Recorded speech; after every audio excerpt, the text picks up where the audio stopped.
আজকের ইসালের সাহেবের মসজিদের মাহতারাম সভাপতি, মাহতারাম হাজিরিন, সবাই উপস্থিত যুবকবৃন্দ, মুরব্বিয়ানে কেরাম, ওলামায়ে কেরাম, আমি ওয়াজ করার লাগে একজন আলিমের যতটুকু যোগ্যতা ইলিমের দরকার প্রয়োজন, এতটুকু ইলিমওয়ালা মানুষ আমি নাই। শিক্ষাগত যোগ্যতা দিয়া, শিক্ষাগত দিক দিয়া আলিম অবশ্য, কিন্তু বাস্তবে ইলমের চর্চা আমার নাই। এর লাগে আমি সামান্য প্রকৃত আলিম হিসাবে সামান্য ইলিমওয়ালা মানুষ। আর ওয়াজ করতে বিদ্যোর ওয়াজ নসিহত করতে ব্যাপক ইলিম লাগে, বুঝিয়া কথা বলছে। এই মহফিল এক মতবরক মহফিল। আমরা সিলসিলার বুজুর্গ বদরপুরি রহমতুল্লাহ আলাইহি ইসালে সাহেব মহফিল, আর এই যে বাড়ির মহফিল ওরাও এই বাড়ির বদরপুরি সাহেবর এক বিশিষ্ট খলিফা তান বাড়ি। এর লাগে যদি আমরা দিল কুলুকিয়ত থাকে, আমরা নিয়ত ঠিক থাকে, এই মাহফিলের দ্বারা আমরা হাজির হয়েছি, এই আশা আমরা করতাম পারি যে এই মাহফিলটাকে সম্পর্কে আমরা আখেরাতের লাগি কিন্তু ফায়দামন্দ হইয়া উঠিয়ে দিতাম। আর এটা শর্ত সাপেক্ষে এ কারণে কইলাম, কোনো এবাদত আল্লাহর দরবারে কবুল হয় না যতক্ষণ না সত্যিকারের এবাদতের নিয়তে এবাদত করা হয় এবং দিল উলুকিয়ত না থাকে। অর্থাৎ আল্লাহর এবাদত বন্দেগী, জিকরের মাহফিল হোক, ওয়াজের মাহফিল হোক, এটা একান্ত আল্লাহর নিমিত্ত হইতে হইব, আল্লাহর রেজামন্দি হাসিল করার জন্য। ইন্না সালাতি ওয়া নুসুকি ওয়া মাহইয়ায়া ওয়া মামাতি লিল্লাহি রাব্বিল আলামিন। এবং মুমিনের জীবনটাও সেইরকম। যাই হোক, আমি কোরআন শরীফের এক আয়াত আপনাদের সামনে তিলাওয়াত করছি। ও আয়াত সম্পর্কে আল্লাহ তৌফিক দিতে পুরা কথা করার চেষ্টা করবো। ওয়া তৌফিক ইল্লা বিল্লাহ। আয়াত হইল, লাকাদ মান্নাল্লাহু আলাল মুমিনিনা ইয বা'আসা ফীহিম রাসূলাম মিন আনফুসিহিম ইয়াতলু আলাইহিম আয়াতিহি ইলা আখিরিহ। দুনিয়াতে আল্লাহ আমাদের অসংখ্য নিয়ামত দিয়েছেন, এত বেশি পুরস্কার দিয়ে পুরস্কৃত করতেন আল্লাহ, একটা গনিয়া আমরা শেষ করতে পারতাম না। অসংখ্য নিয়ামত আল্লাহ। দুনিয়াতে আমরা দেখুন জানি খেয়ে কোনো কিছু দিলে অনেক সময় আমরা তার একখান দিলাই, অর্থাৎ কোটা দেয়, অর্থাৎ তাই আমার কাছে কৃতজ্ঞ এটা প্রকাশ করতে চাই। সকল খেলুড়ে বেশি করে টাকা টুকা কেউ দিলে কোনো কোনো সময় কেউ কই এটা পাইলা কইবা, এটা তো আমি দিচ্ছি, এটারে একখান দিলাম, কৃতজ্ঞ বলি এটারে প্রকাশ করা। আল্লাহ অসংখ্য নিয়ামত দিয়া, যে নিয়ামত সম্পর্কে আল্লাহ কইলা পাইন তাওয়াক্কুল নিয়ামাতুল্লাহ ইলা তাকসুহা। আমার নিয়ামত তুমি কেন গণ যদি তৈলে গনিয়া শেষ করতে পারতে না, এত বেশি নিয়ামত আল্লাহ দিয়াও কোন নিয়ামতের ব্যাপারে আমরা ই কথা হইছেই না যে তোমরা আমি এটা দিচ্ছি, তোমরা আমার কাছে ঋণী। একমাত্র আল্লাহ গান হবিবরে দুনিয়ার দিয়া আয়াতের মাধ্যমে আমরা জানাইয়া দিতরা যে আমি তোমার দান মাঝে থেকে তোমার দান গেছে আমার হবিবরে দিয়া তোমার দান চির কৃতজ্ঞ বানাইছি, ঋণী বানাইছি। দাম সৃষ্ট জগতের লাগিয়া নিয়ামত, শুধু মানুষের লাগিয়া নাই, শুধু উম্মতে মুহাম্মদের লাগি নাই, সৃষ্ট জগতের লাগিয়া নিয়ামত, আজিমুশান নিয়ামত। এই নবীজি হুজুরে পাক ইসলামের জরিয়ায় আমরাও সম্মানিত হয়েছি। প্রথমত মানুষকে তো আল্লাহ সৃষ্ট জগতে স্বামী যা বানাইছেন, এর মাঝে সবচেয়ে বেশি সম্মানী বলিয়া ঘোষণা করছেন, সবচেয়ে সম্মানী জাত হইল আল্লাহর দরবারও মানুষ জাত। এবং আমরা আরো বহুত জাত গুণাগুণ দিতে, খাস করে আমরা যারা উম্মতে মুহাম্মদী হুজুরে পাক ইসলামের উম্মত, এই হওয়ার কারণে আল্লাহ বিশেষ বিশেষ কিছু মর্যাদা আমরা দেখি। কোরআন শরীফে আল্লাহ ঘোষণা করছেন ওয়াকাযালিকা জাআলনাকুম উম্মাতান ওয়াসাতান লিতাকুনু শুহাদা'a 'আলান নাসি ওয়া ইয়াকুনা আর-রাসূলু 'আলাইকুম শাহীদা। এই নবীজি হুজুর পাক ইসলামের উম্মত হওয়ার কারণে আল্লাহ আমরারে কইরা উম্মত, আমরা হইলাম উম্মতে ওয়াসাত, মুতাদিল উম্মত। একটা সারগত হইল এই হুজুর পাক ইসলামের উম্মত হওয়ার কারণে উম্মতে মুহাম্মদীরে আমরারে আল্লাহ হইলা আমরা সব জাত গুণে গুণান্বিত মানুষ। অবশ্য আমরা এখন ইলা নাই, আমরা উল্টো হয়ে গেছি। একই আয়াত ওয়াকাযালিকা জাআলনাকুম উম্মাতান ওয়াসাতান লিতাকুনু শুহাদা'a 'আলান নাস। এই নবীজি হুজুর পাক ইসলামের উম্মত হওয়ার কারণে আল্লাহ আমরারে কিয়ামতের দিন আগর নবীগুলোর সাক্ষী মানবা এবং আমরা সাক্ষী দিব, আল্লাহ এই সাক্ষী গ্রহণ করবা, এই সম্মানটা আমরা পাইছি নবীজি হুজুর পাক ইসলামের উম্মত হওয়ার কারণে।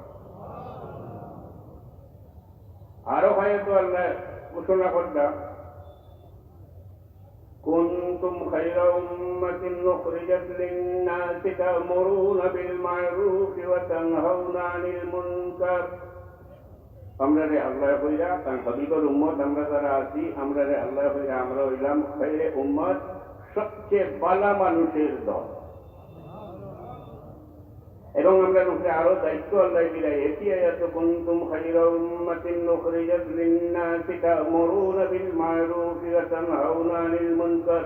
আমরা দায়িত্ব হইল মানুষকে বাদকাম থেকে ফিরিয়ে রাখতাম এবং বালা কামের দিকে তারা উৎসাহিত করতাম। যদি এটা উলিল আমল যারা যারা বড় বড় আলিম হল আছেন, অথবা শাসক আছেন, ইসলামী হুকুমত হইলে প্রশাসনে এটা করতো, কিন্তু তালাওভাবে উম্মতে মুহাম্মদীর উপরে যার যার দায়িত্ব প্রত্যাশী তার মাপ অনুসারে আল্লাহ এই দায়িত্ব আমরা দিয়েছেন। আমরা বালার দিকে মানুষের আহ্বান করতাম আর বাদ খান থেকে আমরা বাঁচাইয়ে রাখতাম। এই দায়িত্ব আমরা রুখি। আমরা হইলাম আল্লাহর জমিন, আল্লাহর খলিফা। খলিফা অর্থ এটার নাই যে আমরা আল্লাহই করতাম, নাউযুবিল্লাহ। এর অর্থ হইল আল্লাহর হুকুম আহকাম যে আমরা বাস্তবায়িত করতাম।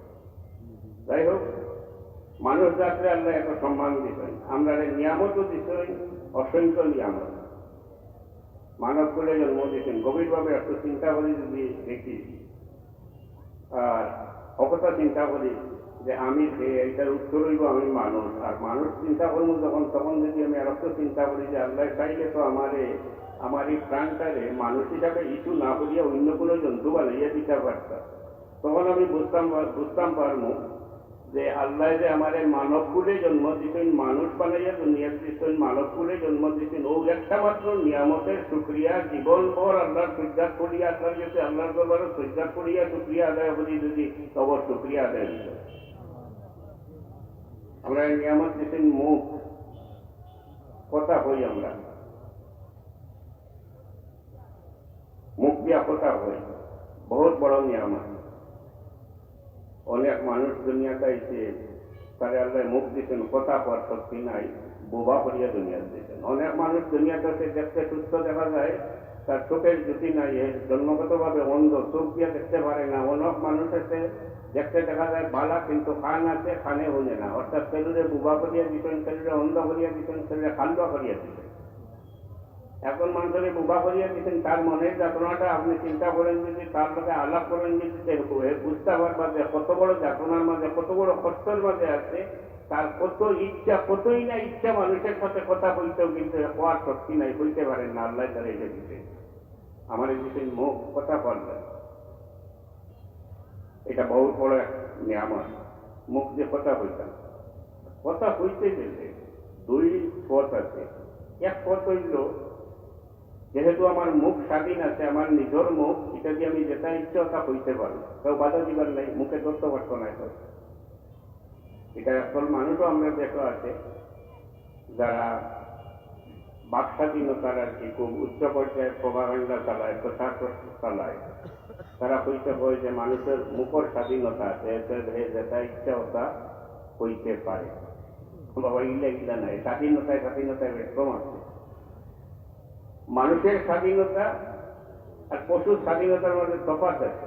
আমারে মুখ দিছে নিকান দিয়ে আমি কথা কইতে হইলে প্রথমে আমি চিন্তা করতাম হইব আমি মানুষ, আমি কথা কইতে হইলে মানুষের মতো কথা কইতে হইব। এবং আমার নবীজি হুজুরে পাক ইসলামে ফরমাইছেন, আল মুসলিমু মান সালিমাল মুসলিমুনা মিন লিসানিহি ওয়া ইয়াদিহি, সত্যিকারের মুসলমান সে যার মুখ এবং হাত থেকে মানুষ নিরাপদ থাকে। আমরা মুখ দিয়া কোনো মানুষকে কষ্ট দিতে আমরা মানুষকে নিরাপদ রাখতাম। আর যদি এই লাইনও যায় কি যে আমার মুখের স্বাধীনতা আছে, আমি যা ইচ্ছা তা করতে পারি, তো এই গেল স্বেচ্ছাচারিতা, এটা স্বাধীনতা নয়, যা ইচ্ছা তাই করতে পারি, তখন আমি তো মুখ দিয়ে মানুষের যত ইচ্ছা করতে দিতে পারবো, জীবজন্তুর দাপট রাখতে পারবো। অথচ আমার নবীজি হুজুরে পাক ইসলামে জীবনে কোনো দিন কোনো ধরনের কোনো শ্রেণীর কোনো জাত মানুষকে মুখ দিয়া এই ধরনের কোনো কথা কইছেন না যে কথায় মানুষের মনো আঘাত লাগবো। আমার নবীজি কোনো কথা কোনো মানুষের কইছেন না। এটা সেই নবীজির উম্মত হিসাবে আমার আজকে শপথ নিতে হইব, হুজুরে পাক ইসলামের উম্মত হিসাবে আমার এই শপথ নিতে হইব, আমি যেন জীবনে কোনো দিন ও কোনো অবস্থায় কোনো মানুষের এই ধরনের কোনো কথা না হই যে কথায় তার মনো আঘাত লাগে। যদি আমি নবীজি হুজুরে পাক ইসলামের আদর্শের অনুসারী হয়ে যাই। এক সময় তো এই দুনিয়ার মধ্যে মানুষ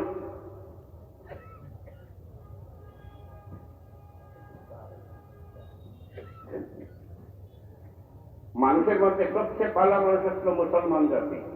এবং মুসলমানরা আজ থেকে 1300-1500 বছর আগে দুনিয়ার প্রায় অর্ধেক দুনিয়ার মতো মুসলমানরা শাসন করছে। এর পিছনে কারণ তখনকার মুসলমানরা হুজুরে পাক ইসলামের আদর্শ এবং হুজুরে পাক ইসলামের সুন্নতের অনুসারী ছিল। আর আজকে আমরা নিগৃহীত, লাঞ্ছিত, নির্যাতনের শিকার হইয়া এর পিছনে কারণ হইত। এবং মানুষ হিসাবেও আমরা দুনিয়ার মধ্যে সবচেয়ে খারাপ মানুষের পর্যায়ে হিসাব করার এর পিছনে একমাত্র কারণ হুজুরে পাক ইসলামের আদর্শ এবং হুজুরে পাক ইসলামের সুন্নতটাকে আমরা করি গেছি। এর লাগে এই মুখ সম্পর্কে হুজুরে পাক ইসলামে কইরা আল মুসলিমু মান সালিমাল মুসলিমুনা মিন লিসানিহি ওয়া ইয়াদিহি, সত্যিকারের মুসলমান সে যার মুখ এবং হাত থেকে মানুষ নিরাপদ থাকে। যেহেতু আমার নবীজি কোনো দিনও কোনো মানুষের মুখ দিয়ে আঘাত দিতেন না, এত সেই নবীজির উম্মত হিসাবে আমিও শপথ নিতে হইব কোনোদিন যেন আমার মুখ দিয়া কোনো মানুষের আঘাত না দেয়। হাত দিয়ে মানুষের কষ্ট দেওয়া, হুজুরে পাক ইসলামে জেহাদও অন্য ব্যাপার। কোনো দিনও কোন ধরনের কোন শ্রেণীর মানুষকে তাই হাত দিয়ে আঘাত দিতেন না। হাত দিয়ে আঘাত দেওয়া দুই ধরনের আছে। একটা ব্যক্তিগত মাসুলমেন্ট অনেক আছে, মাস্তান করি আমরা মানুষের উপরে, মানুষের টর্চারিং করে। আর একটা আছে সমষ্টিগত আঘাত মানুষের দেওয়া, অর্থাৎ শক্তি সঞ্চয় করিয়া মানুষের উপরে আক্রমণ করা, মানুষের উপরে নির্যাতন করা। এটা করছে আগে অনেক বড় বড় জমিদাররা করছে, বর্তমানে বিশ্বে বিভিন্ন দেশে প্রশাসকরাও করতেছে। এটাকে হয় জুলুম, মানুষের উপরে নির্যাতন। তো মানুষের উপরে নির্যাতন আমরা দেশেও যখন জানি বহুত জমিদার হলে মানুষের উপরে নির্যাতন করছে। জুতা ভাও দিয়ে তার বাড়ির উঠে গেছে গিয়ে ব্যাধ হইয়া দড়িয়া নিয়ে তারে মারতে মারতে মারি বেলায় পিছনে তার ষাঠি মাতার দিয়ে গেছে গিয়ে তারে নিয়ে তক্তা এখন উঠে এখন নিচে দিয়া মারতে মারতে তার জান শেষ করি বেলায় দিচ্ছেন না, আতুর করিয়া বিদায় করি দিচ্ছেন। কিটা ব্যাধবি করে দিচ্ছে, আমি জমিদার আমার বাড়ির উপরে দিয়া জুতা ভাও দিয়ে গেছে। এই ধরনের জুলুমও করছেন।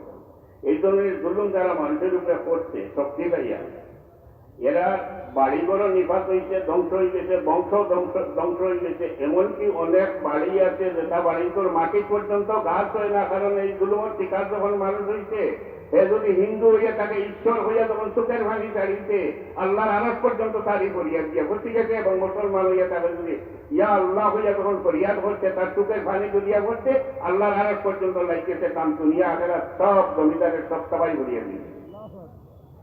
এর লাগি শক্তি ভাইয়া মানুষের উপরে আমরা জুলুম করতাম না, মানুষের উপরে দয়া করতাম। ইরহামও, শুধু মানুষ না, ইরহামও মানবিল্লাহ ইরহামও কাল্লাহ, শুধু মানুষ নয়, সৃষ্ট জগতে যা কিছু আছে সবটার উপরে আমরা দয়া করতাম। কারণ আমরা ব্যতীত, মানুষ ব্যতীত আল্লাহ দুনিয়ার যা কিছু বানাইছেন সব কিছু মানুষের লাগিয়া, মানুষের ফায়দার লাগিয়া, মানুষের শিক্ষা গ্রহণ করার লাগিয়া, মানুষের স্তরে সব কিছু সৃষ্টি করতেন আল্লাহ। এতএ আমার দায়িত্ব শুধু মানুষ না, সৃষ্ট জগতে যা কিছু আছে সব তার উপরে আমি দয়া করতাম।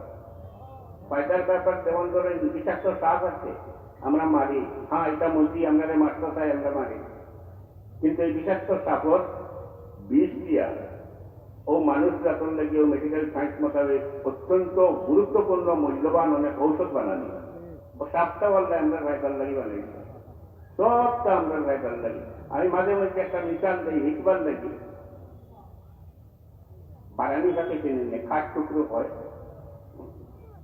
ওটাই যখন যে সব সময় একটা বছর খালি বিভিন্ন গাছ করছে গা করে গাছ করে সে তো বাচ্চা করে একটা মাত্র গাছ ডিম পাড়ে একটা মাত্র গাছ এত গাছ করে চিকান লাগে আমি নিজে ব্যক্তিগতভাবে চিন্তা করিয়া ওটা আন্দাজ করছি যে এটারে আল্লাহ অর্ডার দিয়ে দিচ্ছে যে হে বারানি অথবা কাঠ টুকরো তোমার দায়িত্ব হইলে আমি আরো বহুত ফাঁকি বানাইছি ওরকম গাছ বাসা করে ডিম পাড়ে কিন্তু নিজে গাছ করতে পারে না লাকড়ি কাটতে পারে না খাটিয়া গাছ করতে পারে না তোমার দায়িত্ব হইল যে সমস্ত ফাঁকিয়ে আমার গাছ বাসা করে নিজে গাছ করতে পারে না নিজের বাসা বানাইতে পারে না তুমি তারার বাসা বানাইয়া দেব ও দায়িত্ব মনে হয় তারা দিয়ে দিতে লাগে আজটা বছর গাছ করতে থাকে আর ওঠা গাছ তার পড়া গাছ অন্যান্য পাখি হলে ডিম পাড়ে বাচ্চাদের তারা বাসা বানাইয়া দেয় একটাকে আল্লাহ আমরা হিকাইয়া দিতরা সম্ভবত আল্লাহ আমরা ওখানেও শিক্ষা দিতরা যে হে মানব জাতি তোমরার মধ্যে যারা অসহায় আছে যারা সামর্থ্য নাই নিজের ঘর বানাইবার তোমরা এই পাখিদের দেখিয়া তার থেকে হিকো এবং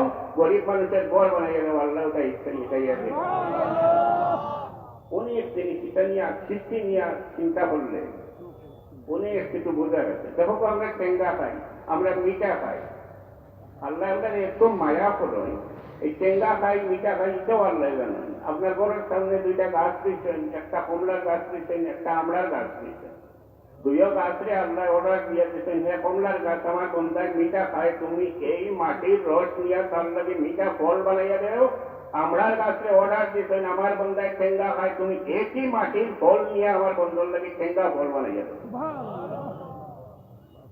সৃষ্টি নিয়ে চিন্তা করলে আল্লাহর কুদরতের স্থান এবং মানুষের প্রতি আল্লাহর যে কত মায়া এটা অনেক কিছু দেখা যায় যাই হোক আমি জন্মের কথা বলতেছিলাম এভাবে হয়েছে আবার কোনো কোনো জমিদাররা প্রচারে নিজের সন্তানের মতো মনে করছে তারা সুবিধা অসুবিধা দেখছে তারা নিজের বাচ্চার মতো মনে করছে এরা বিপদ আপদ সব কিছু কাটিয়ে নিশ্চয় এরার বাড়িঘর দেখলে দেখবা সেই মানুষগুলার দুয়ার বলতে সন্তান বাড়িঘরও উজালো হইছে বংশ উজালো হইছে আল্লাহ আরো বহু উগড়েছি তুলছে এত জুলমের রাজত্ব দুনিয়ার দিকে না জুলুম মানুষের উপরে করিয়া নিজে ধ্বংস হইছে জুলমের রাজত্ব আছে দুনিয়া আমার নবীজি সৈয়দুল মুরসালিন রাহমাতুল আলামিন দয়াল নবী দুনিয়ার আখিরাতের রাজা ছিল বাদশাহ ছিল তাইও রাজ্যে শাসন করতেন মদিনা শরীফ মদিনা নামক রাষ্ট্র এই মদিনা নামক রাষ্ট্র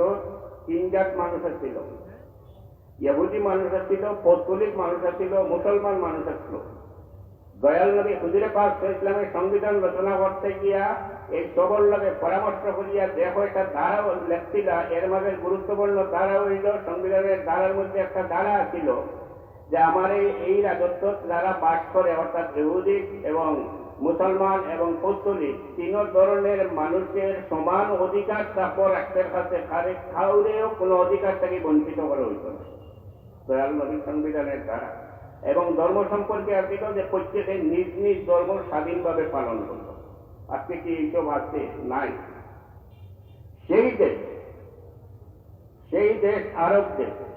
আরব নাই এখন মিডল ইস্টের এরে আরব যখন নাম বদলে গেছে মুরব্বী হলে জানেন এটা আরব জজিরাতুল আরব এবং আল্লাহর আরব রসুলের আরব এটা রয়েছে না সৌদি বাচ্চা হলে এটারে তুরস্ক থেকে দখল করার পরে তারার নামে দেশের নাম বানাইছে সৌদি আরব এটা তারা আল্লাহর আরব রাখতেও রাজি নাই রসুলের আরবও রাখতে রাজি নাই এটা তারার আরব সৌদি আরব এবং সৌদির প্রশাসন যেটা সৌদি শাসন ব্যবস্থা একটা একটা ডিক্টেটরি এক নায়কতন্ত্র বাচ্চা যা বলে তাই মানতেই হবে অথচ নবীজি হুজুরে পাক ইসলামে তার রাজত্ব মদিনা নামক রাজত্ব প্রত্যেকটা মানুষের সমান অধিকার দিয়ে দিতেন রাষ্ট্রের কাছে কিন্তু বর্তমান সেই জায়গায় রাজত্ব করতেছে ডিক্টেটর এক নায়কতন্ত্র চলতেছে সৌদির বাচ্চা এখানেও কোনো মানুষের কোনো কথা বল নাই বাচ্চা যাই বলে তাই মানিয়ে নিচ্ছে এটা হলো জুলমের রাজত্ব আজকে সৌদির বাচ্চায় যদি কাবা শরীফের কথা নাউজুবিল্লাহ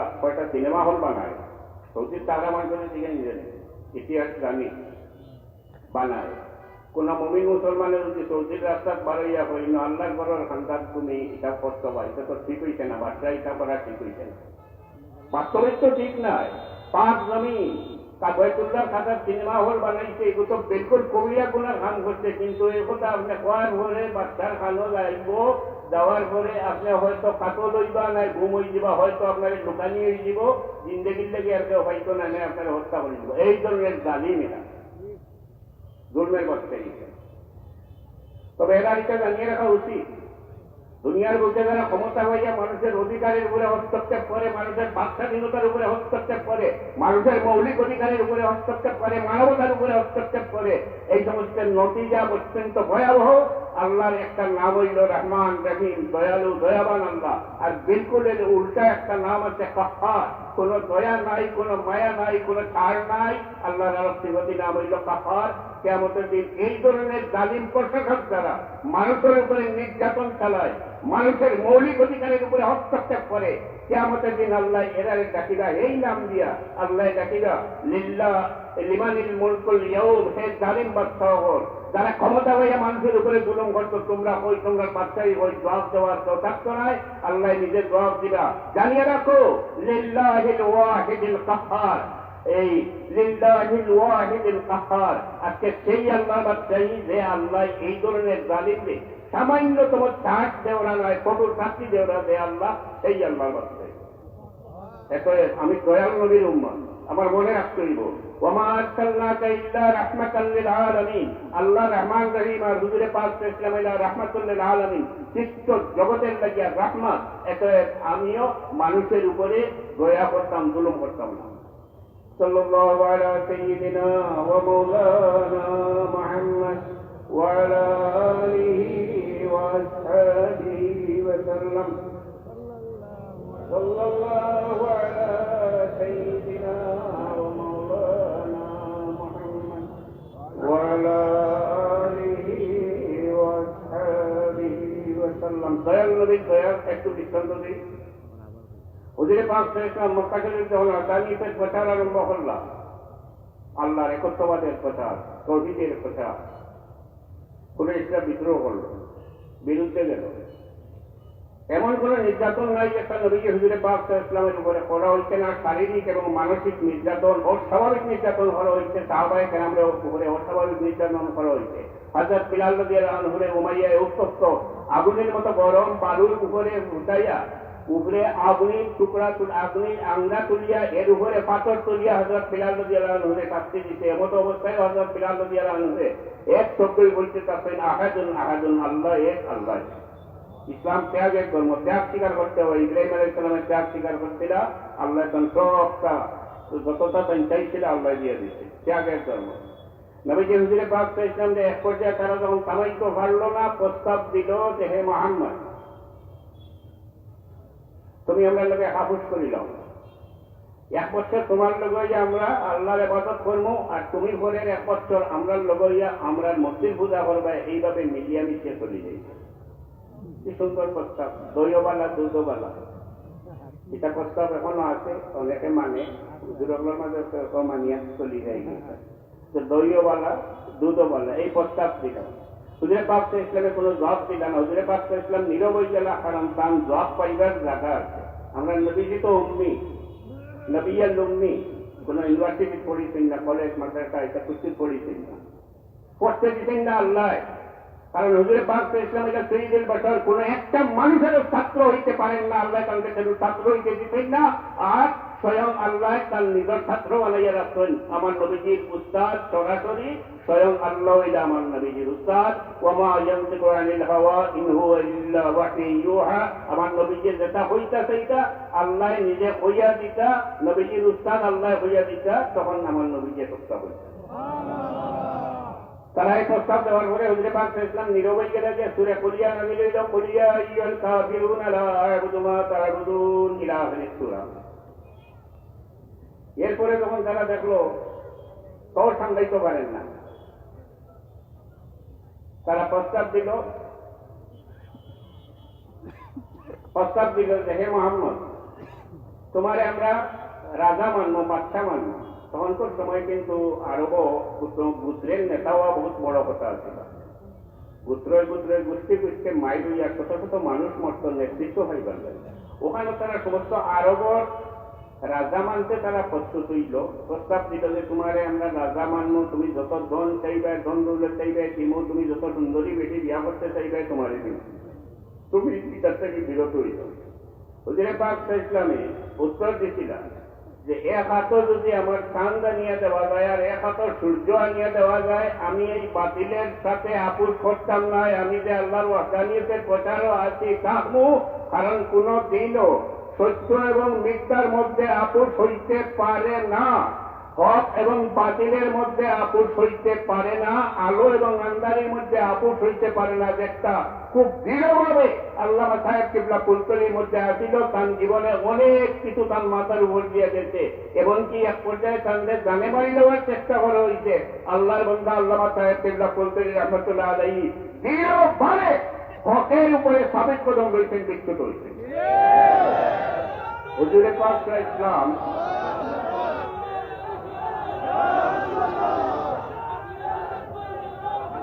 হুজুরে পাক ইসলামের উপরে এরপরে তারা যখন পারল না, তখন তাদের বয়কট করল। পানি সরবরাহ আলাপ আলোচনা সবকিছু হুজুরে পাক ইসলামের উপরে বন্ধ করলো। হুজুরে পাক ইসলাম বাধ্য হইয়া তার গোত্রের মানুষ এবং তার সঙ্গী সাথী যারা আসলা তারা লইয়া পাহাড়ের মাঝে আন্তরিক হয়ে গেল, অর্থাৎ জেলের মতো বন্দী হয়ে গেল। পানি নাই, পানি নাই, উপাস থাকলা। প্রায় 3 বছরের অধিক সময় শ্রীজে আবু তালিব বন্দী অবস্থা কাটাইয়া এর ঘরে বাইরে, এর ঘরে তাদের জানে মারি মৃত্যু চাইল, ঘর ঘেরাও করিয়া কাতল করতে চাইল তারা। হুজুরে পাক ইসলাম আল্লাহ হুকুম দিলা হিজরত আবুকে সিদ্দিক রাদিয়াল্লাহু আনহু করতে গিয়া বার হইলা। যখন বার হইলা তখন পাহাড়ের উপরে উঠিয়া নবীজি হুজুরে পাক ইসলাম পাহাড়ের উপরে উঠিয়া মক্কা শরীফের মাটি বের চাইয়া, তার জন্মস্থান বের চাইয়া, দুইয়ের চোখের পানি ছাড়িয়া খান দিয়া এই জমিনটা কইছিল, মক্কা শরীফের মাটিরে কইছিল, হে মক্কা শরীফের মাটি, আমার জন্মভূমির মাটি, আমি তোমার কতই না ভালোবাসি, কিন্তু আফসোস আজকে এই জায়গার মানুষে আমারে তোমার কাছে থাকতে দিল না। এটা করিয়া খান দিয়া বাইরে গেছে। কত বড় দুঃখ দয়াল নবী। উহুদের যুদ্ধ হুজুরে পাক ইসলামের উপরে হামলা হইল, পাহাড়ের গুহার মাঝে আশ্রয় নিলা। এক সাহাবী আরজ করল যে ইয়া রাসূলুল্লাহ, এরার উপরে বদদুয়া করো, এরা ধ্বংস হইতে, দয়াল নবী বদদুয়া না করিয়া আল্লাহর দরবারে হাত উঠাইলা, দোয়া করল যে ইয়া আল্লাহ, আমার কওমে বুঝছে না, তারা হেদায়েত নসিব করো। হুজুরে পাক ইসলাম সাহেব জেলা 1 মাস চেষ্টা করলা, দিনের প্রচার করলা, কোন মানুষে ইমান আনলো না। উপরন্ত কিছু যুবক হুজুরে পাক ইসলামের উপরে হামলা করিয়া তাদের রক্তাক্ত জখম করলো। এমত অবস্থায় জিবরাইল আলাইহিস সালাম আইয়া নবীজি হুজুরে পাক ইসলামের দরবারে আরজ করলা, ইয়া রাসূলুল্লাহ, আমার লগে ফিরিস্তা আল্লাহ পাঠাইছেন, যারা আপনার লগে বদসলুকি করছে, আপনি হুকুম দেন যে এরারে পাহাড়ের নিচে দাবাই দিতা, আপনি হুকুম দেখবা। নবীজি হুজুরে পাক ইসলাম এই হুকুম না দিয়া উল্টা আল্লাহর দরবারে দোয়া করলা যে ইয়া আল্লাহ, এরারে তুমি হেদায়েত নসিব করো। এত জুলুম, এত অত্যাচার। এরপরে গেলাম মক্কা শরীফ, মদিনা শরীফ হিজরত করিয়া তশরিফ নিলা। ফিরিয়া ফতে মক্কার সময় 10,000-এর অধিক সশস্ত্র সাহাবায়ে কেরাম লইয়া ইয়া মক্কা শরীফ ঢুকতে আরম্ভ হল।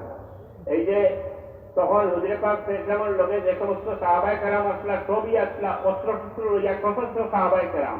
ইচ্ছা করলে যে কোনো রাষ্ট্র এরা দখল করতে পারত। প্রত্যেকজন সাহাবায়ে কেরামের মধ্যে প্রত্যেকেই নবীজি হুজুরে পাক ইসলামের নির্দেশে নিজের জানটা দেওয়ারে সবচেয়ে খুশির বিষয় মনে করতা। এই ধরনের 10,000-এর অধিক সাহাবায়ে কেরাম লইয়া হুজুরে পাক ইসলাম মক্কা শরীফ দখল করলা, অর্থাৎ ফতে মক্কা হইল।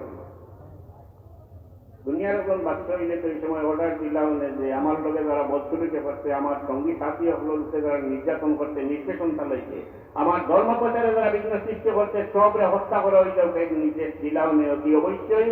কিন্তু শুধু দুনিয়ার নয়, সৈয়দুল কওনাইন, দুনিয়া আখিরাতের বাদশা নবীজি হুজুরে পাক ইসলামের খেরুদের না মারিয়া সবরে ঢালাও ভাবে মাফ করিয়ে দিলাম দয়াল নবীর দয়া। আর আমরা ক্ষমতা ভাইয়া পরিমাণের উপরে জুলুম। বাকি নারা দুনিয়া में कोई शाही शहंशाह का रह गया दुनिया में बाकी नाम है अल्लाह का। দুনিয়ার বুকে একমাত্র আল্লাহর নামের বাচ্চাই টিকতে, কোন জুলমের বাচ্চাই কোনদিনও টিকতে না। সাল্লাল্লাহু আলা সাইয়্যিদিনা ওয়া মাওলানা মুহাম্মদ ওয়া আলা আলিহি ওয়া আসহাবিহি ওয়া সাল্লাম। সাল্লাল্লাহু আলা সাইয়্যিদিনা ওয়া মাওলানা মুহাম্মদ ওয়া আলা আলিহি। আমি নিয়ামতবাদের মুখর কথা বলতাম, তো যদি আমি বাক স্বাধীনতার মরিদ হয়ে যাই, আমরা কতবারে স্বাধীন হইলাম কত দিক দিয়ে। আগে তো ওই রাজাবাসার সময় অনেক শাসক অপলবের থেকে স্বাধীন হয়েছি, লাগতে হইলাম আমরা ডাবল স্বাধীন। পাকিস্তান থেকে একবার স্বাধীন হইলাম, পাকিস্তানি জালিম অপলার কাছ থেকে। এরপরে ব্রিটিশ থেকে স্বাধীন হইলাম। এটা তো দুই আর ইদানিং স্বাধীন হয়ে গেলাম আমরা। কিন্তু এর বাদেও আমরা কিছু খুব বুদ্ধিমান মানুষ, এটা ওই বুদ্ধি নির্ভর বুদ্ধি দিক দিয়ে আছে। মুসলমান নামদারি কিছু নাস্তিক মুর্তদ আছে, এরা বুদ্ধির ব্যবসা করে খায়। মুসলিম নামদারি কিছু নাস্তিক মুর্তদ আছে, তারা বলতে হয়েছে এই যে সব বেটাইন স্বাধীন হয়েছে, বেটিন স্বাধীন হয়েছে না, বেটিন তোকে স্বাধীন করা। এটা কোন কথা? একলগে স্বাধীন হইলাম, আমরা বলে হয়েছি, বেটিন বলে স্বাধীন হয়েছে না, তারা স্বাধীন করার দরকার। এরা লক্ষ্য আর উদ্দেশ্য আর কিছু নাই। এরা লক্ষ্য আর উদ্দেশ্য হইল বেটিন্তরে অপমানিত করা, বেটিন্তরে বুক পণ্যের মতো ব্যবহার করার সুযোগ করিয়া দেওয়া এবং বাংলাদেশের আইন শৃঙ্খলা পরিস্থিতির অবনতি ঘটানি। এরাই বাংলাদেশের পুলিশের মাথার গাম পাওয়া নিতেছে, খালি নারী নির্যাতনের কেস কাটতে কাটতে পুলিশের মাথার গাম পায়ে যাইতেছে। এরা এই মানুষগুলোই এই সমস্ত কাণ্ডের উস্তাদ, বুদ্ধিজীবী নামের কিছু কলঙ্ক আছে আমরা বেটিং করে বলে স্বাধীন করো। ইসলামের রাইট দিতে বেটিং করে যাই লোকরা তো এটা জানে না। যাই হোক, মুখ আল্লাহ দিচ্ছেন, এই মুখ অনেকের বিষয় না, আমার বিষয়। আমার এই মুখটা যে কোনো সময় আল্লাহ বন্ধ করে চিন্তা করেন। বহুত মানুষ 10-20-30 বছর বয়সে দেখা যায় হঠাৎ করিয়া বউ হয়েছেন, তাই না কথা বলতে পারেন। বহুত মানুষ ভালো মানুষ হঠাৎ করিয়া চৌক নষ্ট হয়ে যেতে, চৌকে টাইম দেখুন না। এর লাগে আমি বলতাম তো এইটা কোন মানুষ বুবা আন্দা পাগল আপনার আমার সামনে পড়ে যদি তাহলে ব্যঙ্গ বিদ্রুপ করা ঠিক না, মোটেই না। ক্রিটিসাইজ করা ঠিক না। পাগলের লোকে তো কোনো অবস্থায় ঠিক হয় না। পাগলে আর আমি ব্যক্তম কিনা, এমনিতে তো সবই পাগল। আল্লাহর পাগল, রসুলের পাগল, গাড়ির পাগল, বাড়ির পাগল, বিভিন্ন ধরনের এই পাগলামিটা নিয়েই আমরা দুনিয়ায় দৌড়াইতেছি, রাস্তায় ঘাটে সর্বত্রই একটা পাগলের মতো দৌড়াইতেছি। বিভিন্ন ধরনের পাগলামি আর দুনিয়া, কেউ আল্লাহর পাগল, কেউ রসুলের পাগল, কেউ ব্যবসার পাগল, কেউ গাড়ির পাগল, কেউ চাকরির পাগল, কেউ বিদেশ যাওয়ার পাগল। এই কারণেই বিচরণ, এই কারণেই দৌড়াদৌড়ি, এই কারণেই আমরা চলি আর দুনিয়া। কিন্তু সমাজের সাধারণত যে সমস্ত মানুষের পাগল দেখা যায়, এ আর আমি বেক্ষণ দিতাম, কোনো বেক্ষণ নাই, কোনো বেক্ষণ নাই। একটা টাকা কাল্লায় খোলা বেক্ষণ করাইয়া দিলেই আমি সাদারে সাদা দেখিয়া, খালারে খালা দেখিয়া, সাদারে সাদা দেখিয়া, ফর্সারে আলোরে আলো দেখিয়া, আন্দাইতে আন্দাই দেখিয়া, মানুষে মানুষ দেখিয়া, গরুরে গরু দেখিয়া। আমার দাবি হইল আমি সঠিক দেখিয়া এবং আমার মস্তিষ্ক সুস্থ আছে, সঠিক মস্তিষ্ক আমার না। এতে কি আরেকজনের মাথারে, আরেকজনের ভূত শক্তিরে, আরেকজনের দৃষ্টি শক্তিরে আল্লাহ সামান্য সইয়া দিলেছেন, চূড়া বুড়াইয়া দিলেছেন। এই ছাড়া আন্দাইতে ফর্সা দেয়, ফর্সারে আন্দাই দেখে, গরুরে মানুষ দেখে, মানুষে গরু দেখে। তার ঠান্ডারে মনে করে গরম, গরমে হে বুঝে ঠান্ডা। অর্থাৎ আমি স্বাভাবিকভাবে যা কিছুরে দেখিয়া বা উপলব্ধি করিয়া আল্লাহ এই মানুষটার মাথার মাঝে পুরা বেষ্টন করে দিয়েছেন, হে সব এর উল্টা দেখেন। একটা গরু দেখলে গিয়া বল বাবাজি বালা আসলি আসসালাম আলাইকুম, পাগল যে, কারণ তার দেখার শক্তিটাকে আল্লাহ পুরা বেষ্টন করে দিয়েছেন। হে মানুষের মানুষ দেখেন না, দেখেন অন্যটা গরুরে মানুষ দেখেন। আপনি তার একে লাঠি দিয়ে দুমতে পারিয়া পাবেন, এটা গরু, তুমি করে সালাম দিও না, এটা ঠিক নাই। হো মানুষ আছেন সালাম দেওগে, জানে বাড়ি লোক মারতে মারতে মানত নাই, কারণ আল্লাহ তার বোঝার শক্তি, দেখার শক্তিরে বেক্ষণ করে দিচ্ছেন। সর্বক্ষণ গরুরে মানুষ দেখেন আর মানুষের গরু দেখেন, গরুরে সালামি করবো, এতে তার কোনো অপরাধ নাই। তার মাথার তার বুধ শক্তি দেখার শক্তির ব্যাখ্যম হয়ে গেছে গিয়া এ কোনো অপরাধী নাই। আমি মনে করি এর লাগি তারে কোনো নির্যাতন করা ঠিক নাই, এবং যে কোনো সময় আমি হইলে ওই দিতাম পারি, আমার মস্তিষ্কের আল্লাহ ব্যাখ্যম করে দিলে তো পারে। অনুরূপভাবে কোনো পাগল, কোনো বিকলাঙ্গ, কোনো বোবা, কোনো আন্দা মানুষ দেখিয়া কোনো ক্রিটিসাইজ করতে নাই। আমি দেখলে একটা কি আল্লাহ শিক্ষার লাগিয়ে দিতেন, আল্লাহ এই শিক্ষার লাগিয়ে দিতেন, হ্যাঁ বন্ধা তুমি দেখো, তোমারে আমি দেখি দেখার চক্ষু, তোমার দেখি কথা হওয়ার মুখ, আমার ইচ্ছা হইছে আমার আর এক বন্ধারে এইসব দিচ্ছি না, তুমি একটাকে শিক্ষা নেও, ইচ্ছা করলে আমি আল্লাহ তোমারেও এইভাবে করিয়া দিতে পারতাম, এবং যে কোনো সময় যে কোনো মুহূর্তে তোমারেও আমি এইভাবে বানাইয়ে দিলেইতাম পারি। এত তুমি একটাকে শিক্ষা নেও, আমরা এই ধরনের মানকর লইয়া ক্রিটিসাইজ করতাম না, এই শপথ নিতাম। এটা তাহলে আল্লাহর হুকুম, আমিও যে কোনো সময় এইলা হয়ে দিতাম পারি। যাই মুখের ব্যাপার, কথা পাওয়া, কথা তো যাই ইচ্ছা তা পাওয়া যায়।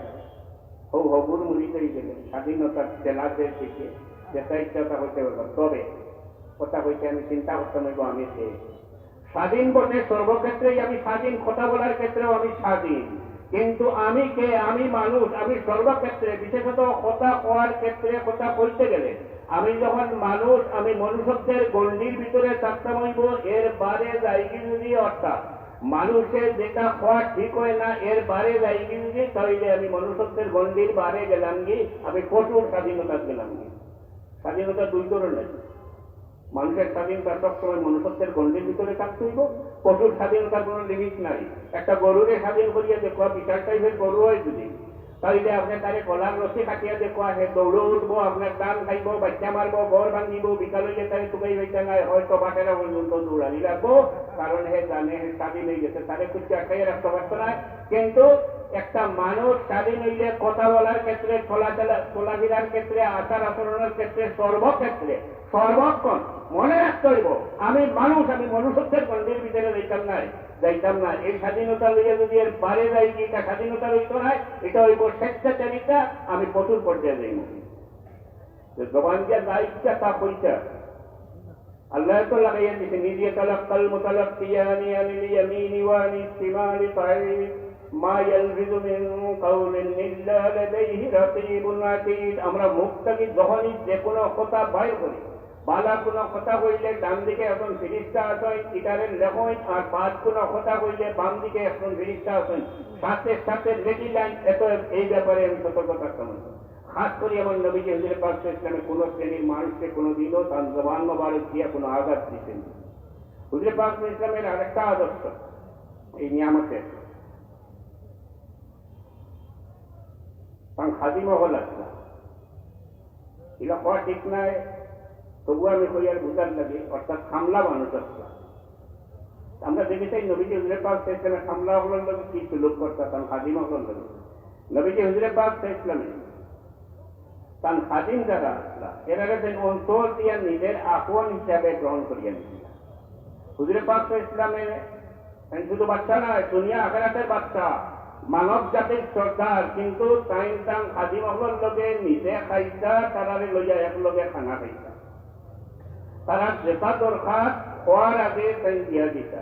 হুজুর পাক ইসলামে কোন খাদিম রে কোনো দিনও ইলা কোনো কথা কইছেন না যে তুমিও খামটা করলাই না ফেলে, অথবা তোমার এই কাম করাটা ঠিক হয়েছে না, এই ধরনেরও কোনো কথা কইছেন না। এত অন্তরঙ্গ নিজের মানুষ হিসাবে এরারে গ্রহণ করিয়ে দিচ্ছেন। এই খাদিম বলতে শ্রমিকও পাওয়া যায়।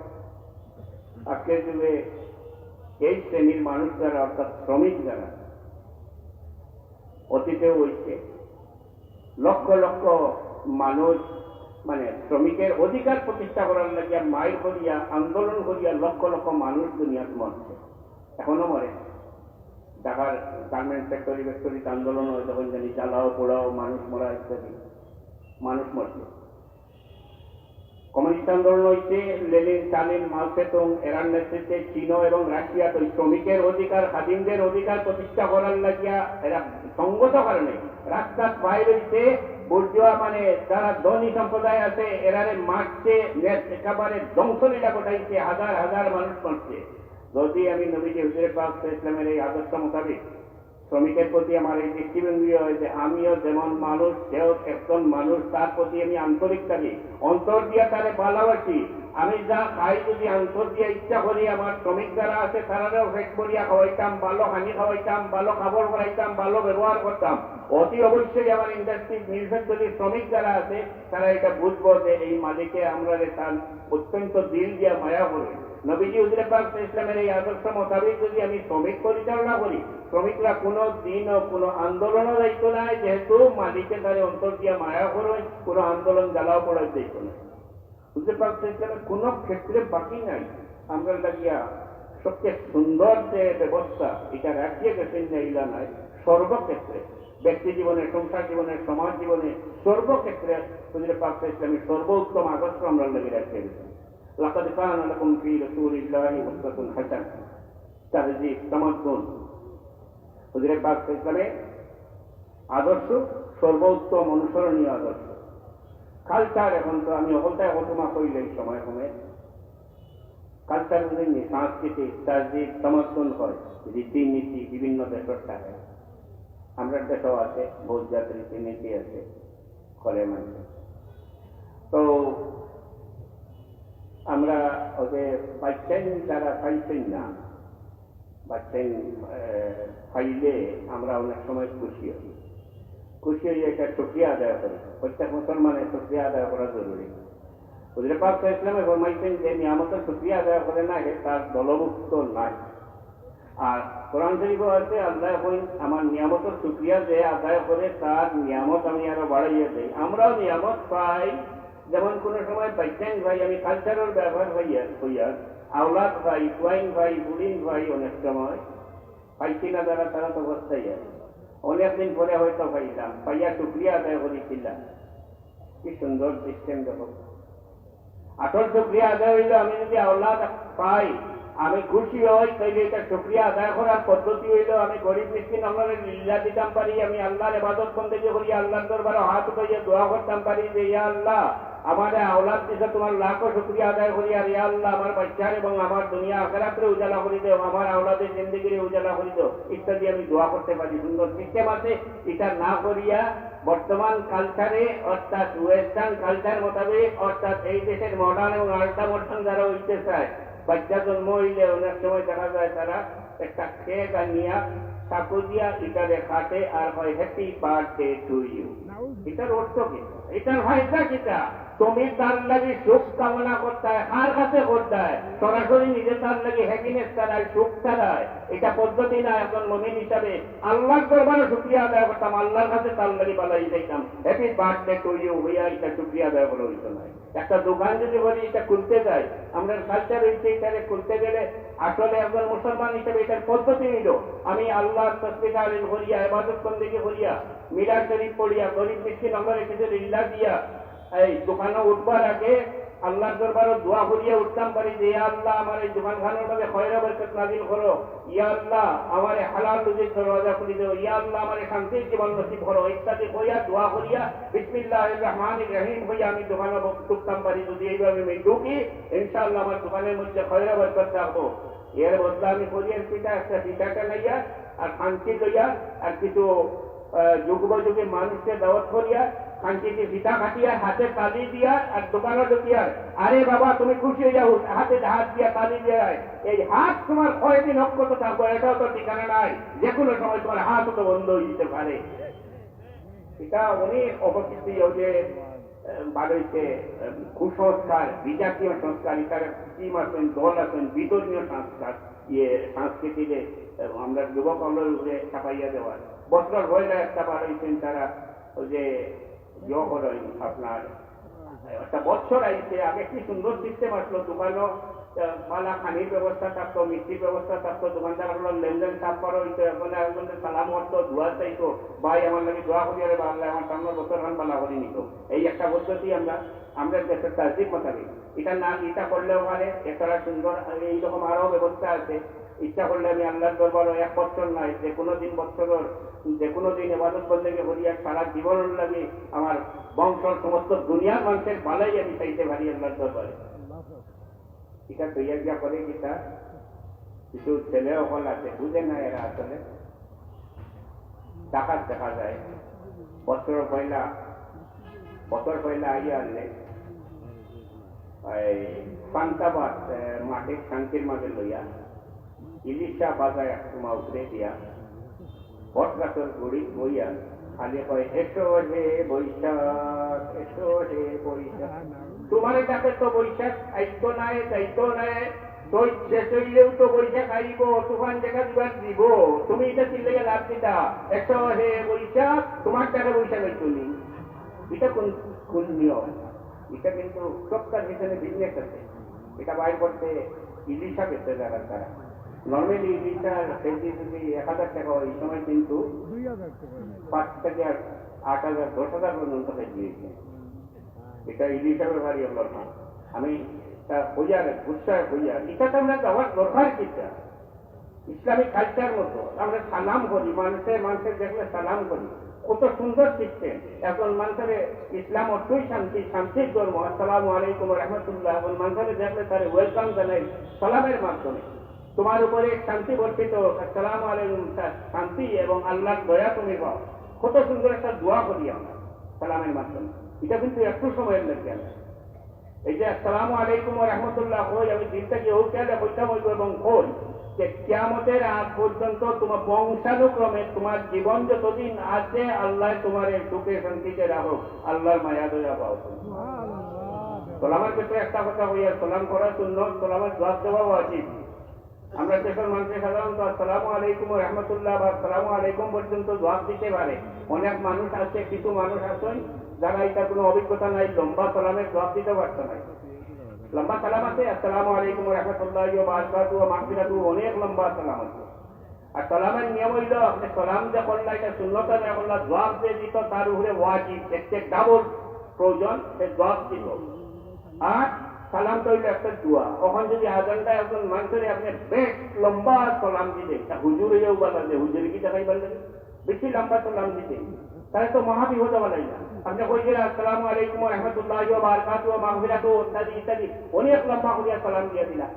এই মানুষটা শুধু ওয়ালাইকুম আসসালাম অথবা ওয়ালাইকুম আসসালাম রহমতুল্লাহ বলে বাকি বাজু জানে না। এরাই আমি দিলাম লম্বা সালাম, সুন্নত আদায় করলাম, আর তারে একসাইয়া দিলাম, ওয়াজিব আদায় করতে পারলো না, দেখার কারণে আমি দায়ী মিলামি সালাম দিতে একটু বাটে দেওয়া উচিত। দুনিয়ার সব মানুষের সালাম এক জাত, মুসলমান জাত যারা দুনিয়ার যে যেখানে আছে সবাই সালাম এক জাত। কত সুন্দর কালচার ইসলামিক, তাদের ইসলামী সংস্কৃতি মোতাবেক। আর বিভিন্ন দেশের দেশ ভিত্তিক সালাম আছে, জাপানি সালাম, চাইনিজ সালাম, ইউরোপিয়ান সালাম, আফ্রিকার বিভিন্ন দেশের বিভিন্ন ধরনের সালাম আছে। আবার দুনিয়ার সব মুসলমানের সালাম হইল এক জাত সালাম। কত সুন্দর ব্যবস্থা। আসসালামু আলাইকুম রহমতুল্লাহ, একটা দোয়া করলাম একটা মানুষের জন্য, আল্লাহ আপনারে শান্তিতে রাখুক, আল্লাহর মায়া দয়া আপনি পাকুয়া। আমি আমার কালচার ছাড়িয়ে যদি অন্য কালচারও যাই সালাম দিতে পারবো। সাপোজ আমি ইউরোপিয়ান মোতাবিক নিয়ম মোতাবিক যদি আমি সালাম দিতে চাই, আমি ক্রিটিসাইজ করি না, আমি তুলনা করে দেখা যায়। তাহলে সকালে এখন মানুষের দেখা হয় যদি তারা কইব গুড মর্নিং, যদি এখন বিকাল টাইমে দেখি কইব গুড ইভিনিং, যদি রাত্রে দেখি কইব গুড নাইট। আমারটা এটা কত তফাৎ দেখুন, রাত্রে 9টার সময় এখন মানুষের যদি কই গুড নাইট অর্থাৎ তোমার রাইট শুভ, তাইলে তার লাগিয়ে আমি রাজপুর বালা চাইলাম রাইট 12টা পর্যন্ত, এর পরে তুমি তোমার বড় আর বাচ্চা আমি জানি না। সকালবেলা যদি কই গুড মর্নিং, তাইলে 2 পর্যন্ত তার বালা চাইলাম, এরপরে বাবা তোমার ব্যাপারে আমি আর জানি না। আর এবার আমার ইসলামের আদর্শ মোতাবেক একজন মানুষের আমি সালাম যখন করি, কত সুন্দর একটা দোয়া করি, আসসালামু আলাইকুম ওয়া রাহমাতুল্লাহ, কত সুন্দর একটা দোয়া করি। সেখানে আমি তারপরে এটা দিই রেড ডে পালন করি, আর ভ্যালেন্টাইন ডে পালন করি, আর এপ্রিল ফুল ডে পালন করি। আর ডেট তো অভাব নাই, কলা ডে, বুড়া ডে, অনেক ডে আছে। ইসলামের যে সমস্ত দিন পালন করার দিকে 360 দিনে বছর যদি ইসলামিক ডেগুলো আমরা পালন করতে যাই, তাহলে ডেইলি 3 থেকে 60টা দিন পালন, একদিন 3-4টা ডে পালন করলেও 360 দিনে ডে পালন করার ভিতরে এত বেশি ডে আছে ইসলাম পালন করা। এটা তো এই সমস্ত মুড়া ডে পালন করার কি দরকার? আমি মুসলমানের বাচ্চা, তো এগুলো এরা করতে যায় শীতল লাগে, তারা দায়ী নাই, এই সমস্ত বাচ্চাই দায়ী নাই। আফসোস লাগে আমার, আজকে বাংলাদেশের সম্পদ সর্বোচ্চ শিক্ষায় শিক্ষিত হইয়া ইউনিভার্সিটির ডিগ্রি নিয়ে আমরা ছেলেরা জাহান্নামী হইতেছে, মানুষ মারতেছে, সন্ত্রাসী লিপ্ত হইতেছে, তারা খবর জঙ্গি অর্থাৎ ইসলামের নামে জেহাদের নামে মানুষ মারিয়া নিজেও মরতেছে, জাহান্নামে যাইতেছে, মানুষকেও ধ্বংস করতেছে। এরা সর্বোচ্চ পর্যায়ে শিক্ষিত, এই দেশের সম্পদ, ইংলিশ শিক্ষায় শিক্ষিত, ইউনিভার্সিটি বড় উচ্চ পর্যায়ের শিক্ষিত ছেলে বলে পিছনে দায়িত্বে জাহাজ হলেন একটু আমেরিকায় সৃষ্টি করিয়া দিতে, ইহুদি চক্রের সাল, ওয়াজও মানুষ মারে, রাস্তাত মানুষ মারে, প্রশাসনকে মানুষ মারে, ইসলাম কায়েম করতে পারে, জেহাদ করতে। এটা ইসলামের চেতনা। ইসলাম শক্তির বলে প্রতিষ্ঠিত হচ্ছে না, না ইকরাহা ফিদ্দীন। ইসলাম প্রতিষ্ঠিত হয়েছে যদি আল্লাহ আসমান থেকে কোরআন শরীফ ছাপা করিয়া দুনিয়ার প্রত্যেক মানুষের এত দিয়া দিলে, এটা সম্ভাবনা নাই, খুব কম সম্ভাবনা ছিল যে মানুষ ইসলামের দিকে আইতো। একমাত্র ইসলাম প্রতিষ্ঠিত হয়েছে দয়াল নবী রাহমাতুল্লিল আলামিনের দয়া দেখিয়া, মায়া দেখিয়া, মানবতা দেখিয়া, মহানুভবতা দেখিয়া নবীজি হুজুরে পাক ইসলামের দরবারে এই মানুষ আইতে হাজির হইছে এবং কলমা করতে, ইসলামের ছায়া তলে আশ্রয় নিতে। কারণ নবীজি হুজুরে পাক ইসলামের জীবনটাই হইল ইসলামের বাস্তব রূপ, বাস্তবতা হুজুরে পাক ইসলামের জীবন। লা ইকরাহা ফিদ্দীন, দিনের জবরদস্তি নাই, ধর্মের জবরদস্তি নাই। এটা করতে যায় এনে কারণ আছে, এ মুসলমান, এই ছেলেটা তার বাপ মুসলমান, সে শুধু জানে আমি মুসলমান, ইসলাম কি জানে না, মোহাম্মদ সে কইতে পারে না, মোহাম্মদের আদর্শ কি, নবী হুজুরে পাক ইসলামের আদর্শ কি সে জানে না, জেহাদ হারে বইটা তো জানার করতে দিতে না, শুধু জানে আমি মুসলমান, মুসলমানের ছেলে, এর বেশি এ জানে না। এই না জানার লাগি দাঁড়িয়েছে পাঁচটা বল, আমি আমার ছেলে হইতে আমি অভিভাবক, কেমন দিন আমার বিজ্ঞানী হইব, আমি একজন মুসলমান হিসাবে আমার উপরে ফরজ, অবশ্য কর্তব্য আমার বাচ্চাদের সম্পর্কে, ইসলাম সম্পর্কে মৌলিক ধারণা দিয়ে দিতাম, শিক্ষা দিয়ে দিতাম, যাতে বুঝতে পারে ইসলাম বলতে কি বোঝায়, এই শিক্ষা আমি তাকে দিয়ে দিতাম। আর না কেমন দিন আমার উপরে প্রশ্ন হইব, প্রত্যেক রাখালের উপরে প্রশ্ন হইব। একটা ছেলে যখন ইংলিশ মিডিয়াম স্কুলে ঢুকলো, পড়তে গেল, পড়তে পড়তে সর্বোচ্চ ডিগ্রি নিল, বিদেশ গিয়াও ডিগ্রি নিল, সে তো কোনোদিনও সুযোগ পাইল না ইসলাম কি এটা বোঝার সুযোগ পাইল না। শিক্ষা ব্যবস্থার যদি এই ধরনের সিস্টেম থাকতো, ইসলাম সম্পর্কে বোঝার সিস্টেম থাকতো, এই সমস্ত ছেলেরা এইভাবে জাহান্নামী হইত না, বিপদগামী হইত না, দুজকের পুরাপ মন্ত না। এইভাবে মানুষ মারা, মাইয়াকুল মুমিনাম মুতাআম্মিদান ফাজাযাউহু জাহান্নাম, আর আরো আয়াত আছে মান কাতালা নাফসান বিগাইরি নাফসিন, অর্থাৎ যে কোনো ধর্মের, যে কোনো বর্ণের, যে কোনো শ্রেণীর মানুষকে অযথা যদি কোনো মানুষকে মারে, হিন্দু হোক, বৌদ্ধিক হোক, খ্রিস্টান হোক, এর নতিজা হইল সরাসরি জাহান্নামে যাইতে হইব, দুজকে যাইতে হইব, এর আগে নিস্তার নাই। এই সমস্ত জঙ্গি তৎপরতা দিয়া নিজের জীবন এবং মানুষের জীবন বিনাশ করা ঠিক না, এগুলোর থেকে ফিরিয়ে হওয়া উচিত। এটা আমেরিকায় সৃষ্টি করছিল আফগানিস্তান, একটাকে গেছে ইরাক, একটাকে গেছে সিরিয়া, একটাকে গেছে লিবিয়া, প্রত্যেকটা দেশও এই উচ্ছৃঙ্খলা সৃষ্টি করিয়া ধ্বংস করছে। সাল্লাল্লাহু আলা সাইয়্যিদিনা ওয়া মাওলানা মুহাম্মদ ওয়া আলা আলিহি ওয়া আসহাবিহি ওয়া সাল্লাম। সাল্লাল্লাহু আলা সাইয়্যিদিনা ওয়া মাওলানা মুহাম্মদ ওয়া আলা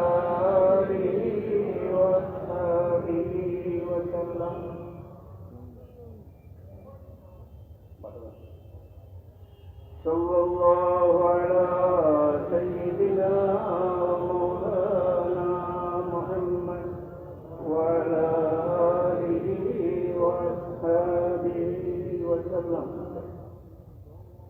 আমি হুজুরে পাক ইসলামে আদর্শ, আখলাক এবং ইসলামী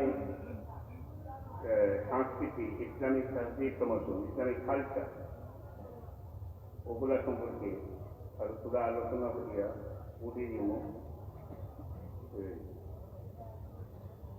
শুকরিয়া আদায়ের কথা কইছি, সালামের কথা কইছি, ওপেনিংয়ের কথা কইছি, এ পালনের কথা কইছি। মরার পরে একজন মানুষ যে দুনিয়ার আমরা আইছি, তো যে কোনো সময় যাইতাম গেছেন, বিশেষ করে দুনিয়ার সবচেয়ে বেশি মায়ার জন হইল আমরা মা বাপ, আর মা বাবার সবচেয়ে মায়ার দৌলত হইল আওলাদ। একটা বাচ্চাকে যদি সব মারছে শর্ট করি মারি নিত গুলি করে মারত এইম করে দিতে ট্রেন কারণ তো আইতেলা তো আছে এমন খেয়ে আছে যে সামনে খাড়া হইয়া বলব যে এই বাচ্চাটারে মারিও না আমারে মারি দাও এই বাচ্চার মৃত্যু আমি সহ্য করতে পারতাম না এর আগে আমারে মারি দাও এই কথাটা কে বলব একমাত্র মা আর 2 নম্বরে বাপ একটু প্রিয় মা বাপ এবং মা বাবার খোঁজ রাখা আমরা থেকে কোরআন শরীফ আছে এরা উফ শব্দ আমরা হইতাম না যত কষ্ট দেখলো এরা উফ শব্দ হইতাম না ওরা তাকুল্লাহুমা কাউলান যাই হোক আমরা হইতাম এরারে করিমা এরারে নরম কথা হইতাম এবং যে কোনো অবস্থায়ও এরারে আমরা তকলিফ দিতাম না যদি এরা একেবারে খারাপ অবস্থা তো যায় হুজুরে পাক সাল্লাল্লাহু আলাইহি ফরমাইতেন মা বাপ হইলা একদিক দিয়ে বেহেশত আর একদিক দিয়ে দুজক মা বাপ যদি ফেলে উঠে অথবা বাপ অথবা মা কোনো আওলাদের উঠে নারাজ হয়ে যায় তাইলে মরতে কলমা নসিব হইতে নয় আর আখেরাতে তাই জাহান্নামে যাইতে মা বাবার লাগে দোয়া করা রাব্বিরহামহুমা কামা রাব্বায়ানি সগীরা দুনিয়া থেকে মানুষ জবাবি ঘরে তারে আর কিছু জবাব থাকে না একমাত্র তার লাগে দোয়া করতা তার লাগে জবাব দেখিতা জবাব দেওয়া যায় লেনদেন হয় দুনিয়ার থাকতে দেওয়া যায় আপনার টাকা আছে হুজুর ইচ্ছা করতেন আমার বেটাইছে আপনার রোজ আমি করি আর কি আপনার হয়েছেন বাংলাদেশে আপনার রোজ করি আর আপনার রোজ আদায় রাখেন ওয়াজের সবও হইত আমি কামাই করি আপনাদের আমারও সব হইত আর দুনিয়াতে মানুষ যাওয়ার হলে একমাত্র তার লাগি মাগফিরাতের দোয়া করা তার লাগি সব দেশাই করা তার লাগি হিসাবে সব করা হিসাবে সব পৌঁছাই দেওয়ার ব্যবস্থা এখন মুমিনের সব পৌঁছাই দেওয়ার ব্যবস্থা হইল আল্লাহ দরবারের লাগি দোয়া করার পদ্ধতি হইল বিভিন্ন তসবিহ তাহলিল করিয়া কোরআন শরীফ তেলাওয়াত করিয়া বিভিন্ন ইবাদত বন্দেগী করিয়া রোজা রাখিয়া নামাজ পড়িয়া সদকা দিয়া লিল্লাহ জামাত দিয়া আমি আল্লাহর দরবারে এইগুলো আমার মহিতের দোয়ার উপরে বক্সিয়া দিয়া আমি আল্লাহর দরবারে ওয়াজ উঠাইয়া তার লাগি দোয়া করতাম পারি মাগফিরাতের দোয়া করতাম পারি আবার বেশি হচ্ছে এই খবরে গিয়া সজ্জাও করে দেয় নাউজুবিল্লাহ এটা কুফরি বিলকুল শিরক ইন্না শিরকা লাযুলমুন আযীম যাকে আল্লাহ মাফিক দিতেন অনেক বুজুর্গের খবরে দেখা যায় একটা সজ্জা হবে বিলকুল শিরিক এটা থেকে মাফি দিচ্ছে না ইন্না শিরকা লাযুলমুন আযীম এটা থেকে আল্লাহ মাফি দিত না শিরিক আর কেউ কেউ তো খুব উৎসাহী হইয়া গেল অনেক কেউ অনেক সময় ইলা করে তার মা বাবার বা বিশেষ করে বাবার মহব্বতে বাবার মায়ায় বাপ মরি গেলেও কান্দে দুনিয়ার স্থায়ীভাবে ধরিয়া রাখার লাগে অনেক সময় মূর্তি বানাইয়া পাড়া বানিয়েছে এটা বড় পাঠ খাম কিন্তু এটা যে কোনো মানুষ মরিয়া গেলে মানুষের মূর্তি বানাইয়া পাড়া করলে রান মূর্তি আপনি বানাইলা মরি গেছেন গিয়া হেনতে আর চলো বানাইবা কিয়ামত দিন আল্লাহ হেনতে চল করবা যে তুমি বাচ্চাই নিবেন কিলা তুইয়া ইসলা শিকায় যে মূর্তি বানাই দিলা দোয়া করতে পারলাম মূর্তি বানাইতেন না যাও তার সঙ্গতি তাকে বানাও কিন্তু তারা হচ্ছে করার কিছু না তো বানার লাগে আমরা দোয়া করতাম এর বেশি করার কিছু নাই আল্লাহকে মানুষ বানাইয়া রাখিয়ে দিতাম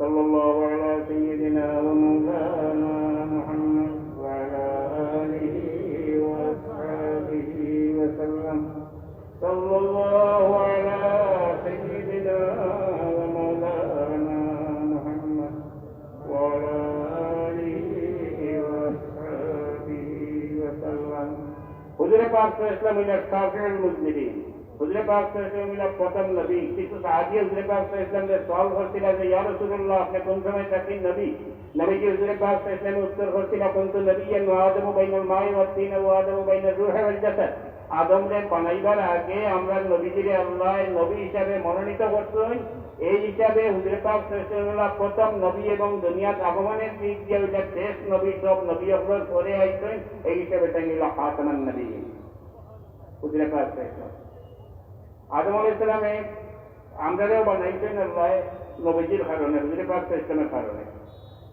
আদম আলাইহিস সালামে আল্লাহর দরবারে দোয়া করছিলাম, এক পর্যায়ে মুহাম্মদ নামের উসিলা লইয়া দোয়া করলা, আল্লাহ জিগাইলা যে হে আদম তুমি এই সে চিন্তাইছিলা এই নামের উসিলা লইলা, এখানে আদম আলাইহিস সালামের উত্তর দিয়েছিলা ইয়া আল্লাহ আমি বেহেশত ও আরশের গায়ে তোমার নামের খাতাতে নাম দেখা যাচ্ছে, লা ইলাহা ইল্লাল্লাহু মুহাম্মাদুর রাসূলুল্লাহ দেখা দেখি আমার বিশ্বাস হইছে এই যাইনো তোমার খুব মায়া রইবা, এর লাগে আমি তার নামের উসিলা লইয়া দোয়া করছি। আল্লাহ উত্তর দিলা হে আদম তুমি যেটা কইছো ঠিকই বলছো, এবং এই যে নাম দেখছো মোহাম্মদ এই সৃষ্ট জগতে আমার কাছে সবচেয়ে প্রিয়, আর এই মোহাম্মদকে যদি না বানাইতাম সে তোমারেও আমি বানাইলাম।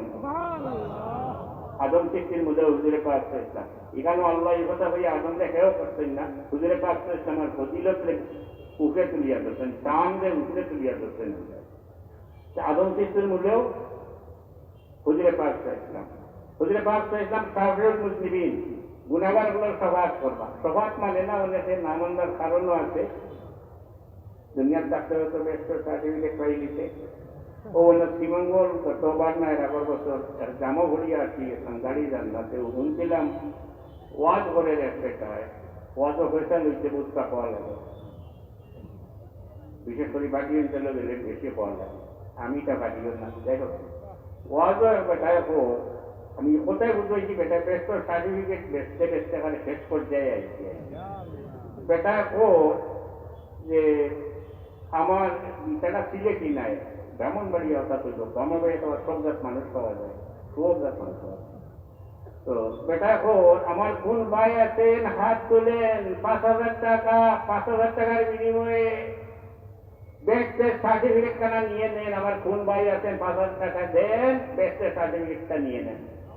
5,000 টাকা বেস্টের সার্টিফিকেট এই জিনিসটাকেও লই গিয়ে আবার সফাত লাগতো নাই, ওখান দেখাইয়া পারছি বারে ওইখান দেখাইয়া পারছি ব্যস্ত বন্ধ থাকো, ব্যস্ত তো ওপেনিং এর দায়িত্ব খোলার দায়িত্ব হুজুরে পাক ইসলামের, হুজুরে পাক ইসলামের এই এখতিয়ার শুধুমাত্র হুজুরে পাক ইসলাম আল্লাহ দিয়েছেন বেস্ট খোলা, তুমি যে এখান থেকে হারাইবাই কিনা। হুজুরে পাক ইসলাম জান্নাতের দরজাকে নালা দিবা, জান্নাতের পাহাড়াদারে দিকেইবা, সে আমার নবীকে ভরিতে দিবা আমি মুহাম্মদ, জান্নাতের পাহাড়াদারে তখন কইবা যে আল্লাহ এবারে নির্দেশ দিয়ে দিচ্ছেন এই দরজা খুলে হইতো না তান হাবিব মোহাম্মদ আর না হওয়া পর্যন্ত, এতে আপনি আল্লাহর হাবিব মোহাম্মদ তশরিফ লিয়ে ওয়েলকাম জানাইবা আমার নবীকে সর্বপ্রথম জান্নাত ভিতরে কদম রাখবা, তান ভাবের দুলায় জান্নাত প্রথম ধন্য হইব, আর তুমি ওয়াজ থেকে সার্টিফিকেট লইয়া সহজ না বানিয়ে যেতে সবাই দিবা, হইতে কিনা আর পদ্ধতি আছে পদ্ধতি আছে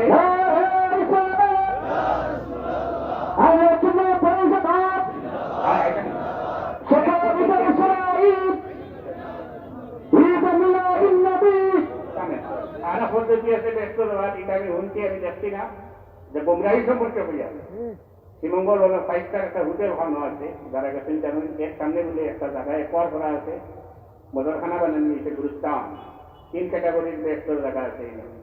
বড় ফ্যামিলির যদি কয়েক কোটি টাকার দাম আছে, ব্যস্তর জায়গা নিবা কোনো এবাদত বন্দেগী লাগতো নাই, অন্য বাড়ি গিয়ে আপনি ব্যস্ত যাইবা কি। 2 নম্বর স্টেজও আছে স্পেশাল বেড, অর্থাৎ কয়েক লক্ষ টাকা লাগে খবরের জায়গা লইয়া না হয়ে যে ব্যস্ত যাইবা কি কোনো হিসাব লাগতো না। আর 3 নম্বর আছে কমন ব্যাগ, ওগুলা কয়েক লক্ষ টাকা দিয়ে লইতে পারে, অন্য বাড়ি যাওয়া হয় তাই ব্যস্ত যাইবা। ও 2 জাত মানুষ লাগিয়া হুজুরে পাক ইসলামের সভাসদ দরকার নাই। আমার মতো গুনাহগার, আমার মতো গুনাহগার আমি দৃঢ়ভাবে বিশ্বাস করি সাইয়্যিদুল মুরসালিন দয়াল নবী রাহমাতুল লিল আলামিন সাফিউল মুসলিমিনের দয়া ছাড়া সাফিউল মুসলিমিনের সুপারিশ ছাড়া বাড়ি দিতে পারবো না। হুজুরে পাক ইসলাম সাফিউল মুসলিমিন রাহমাতুল লিল আলামিন সাইয়্যিদুল মুরসালিন সমস্ত নবী আল্লাহর সরদার হুজুরে পাক ইসলাম সাল্লাল্লাহু আলা সাইয়্যিদিনা ওয়া মাওলানা মুহাম্মদ وعلى آله وأصحابه وسلم صلى الله على سيدنا ومولانا محمد وعلى آله وأصحابه وسلم.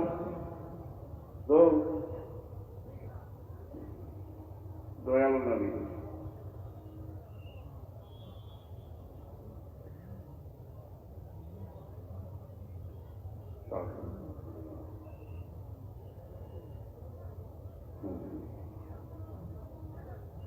আমরা মানুষের ঘৃণা করি অনেক সময়, ধনী হইলে গরিবকে ঘৃণা করি, বিভিন্ন শ্রেণীর মানুষের ঘৃণা করি। বাস্তবিক আল্লাহ দুনিয়ার তো বিভিন্ন রকমের মানুষ বানাইছে, হাতের পাশের কেউ ধনী, কেউ গরিব, কেউ ভালা, কেউ সাদা, ঘৃণা করি আমরা। আগের সব নবী হলে আল্লাহ দুনিয়া পাঠাইছেন বিশেষ বিশেষ কিছু মানুষের লাগে, বিশেষ কম, বিশেষ পুত্র, বিশেষ দলের লাগে। আর আমার নবী হুজুরে পাক ইসলামে আল্লাহ দুনিয়া পাঠাইছেন ওমা আরসালনাকা ইল্লা কাফাতাল লিন-নাসি বাশীরান ওয়া নাযীরা।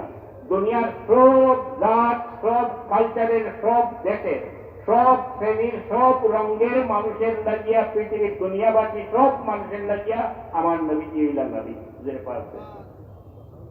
এটার অর্থ হইল হুজুরে পাক ইসলামে যে আদর্শ নিয়ে আসছেন দুনিয়ার যে কোনো জায়গা, যে কোনো দেশের, যে কোনো মানুষের নবীজি হুজুরে পাক ইসলামের আদর্শ নিয়ে চিন্তা করে যদি তার যে আদর্শ আছে অথবা তার যে কালচার আছে এটা নিয়ে চিন্তা করে বুদ্ধশক্তি তার মাঝে থাকতে পারে, তো অতি অবশ্যই সর্বক্ষেত্রে স্বীকার করতে হইব যে ইসলামের নবী মোহাম্মদের যে আদর্শ এটাই সবচেয়ে উত্তম।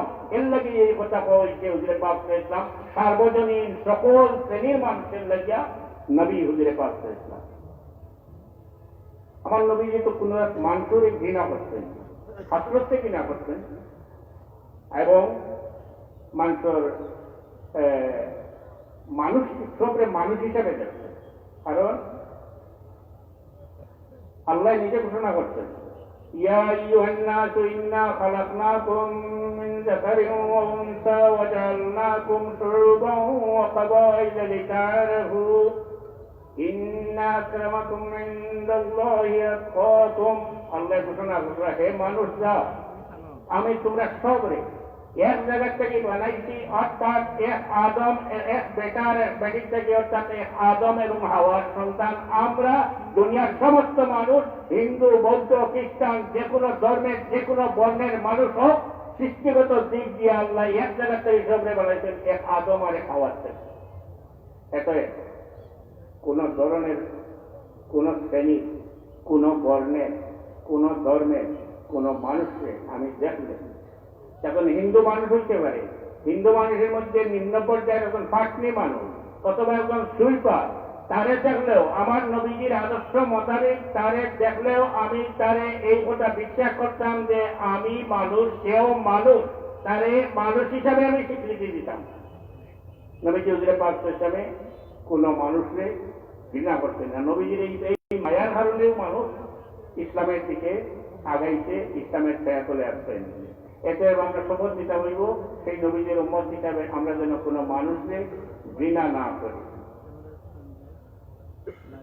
সাল্লাল্লাহু আলা সাইয়্যিদিনা ওয়া মাওলানা মুহাম্মদ ওয়া আলা আলিহি ওয়া আসহাবিহি ওয়া সাল্লাম। যদি আমরা আশরাফুল মাখলুকাত, সৃষ্টির সেরা আল্লাহর হাবিবের জরিয়ায় আমরা এত বেশি সম্মান পাইছি, আমরা ওই যে ওয়ালাকাদ কাররামনা বনি আদম, আল্লাহ আমাদের সবচেয়ে জ্ঞানী বানাইছেন, সবচেয়ে গুণী বানাইছেন, সবচেয়ে বুদ্ধিমান বানাইছেন, সব কিছু বানাইছেন। এক ক্ষেত্রে কিন্তু আমরা সবচেয়ে দুর্বল আছি সৃষ্টিগত দিক দিয়ে। অন্যান্য যত জীবজন্তু আল্লাহ বানাইছেন এরা জন্মগতভাবে তার সব ব্যবস্থা লইয়া দুনিয়া যায়। যেমন একটা মুরগের বাচ্চা ডিমটাকে বাইর বার করে কিছুক্ষণ করে যদি একটা শিল আক্রমণ করত নিত, ছোট্ট মুরগের বাচ্চা ডিমটাকে বাইরে মুরগি একটা সিগনাল দিব, আওয়াজ দিব, দেওয়ার লগে লগে হে বুঝে পালা করি বুঝে এক দৌড়ে আইয়া মুরগির নিচে ঢুকে দিব, অর্থাৎ আত্মরক্ষার ব্যবস্থা এ জানে। একটা গরুর বাচ্চা জন্ম হওয়ার পরে কিছুক্ষণের মধ্যে মা চিনে, দুধ হাওয়া চিনে, আটা তো হিকিউলায় দুধ খাইতো, কেউ তারে কুলো লইয়া দুধ হাওয়া নি লাগে না, অটোমেটিক গরুর দুধ খাইতে যায়। এই ক্ষেত্রে আমরা এখন মাংসের বাচ্চারে যদি একটা মাংসের বাচ্চারে কমপক্ষে 5 বছর পর্যন্ত মায়ের ছায়ার তলে রাখিয়া বিপদ আপদ কিটা, আগুন কিটা, পানি কিটা, ভালো কিটা, মন্দ কিটা নিরাপত্তার লাগিয়া তারে 5 বছর পর্যন্ত পাহারা দেওয়ার লাগে।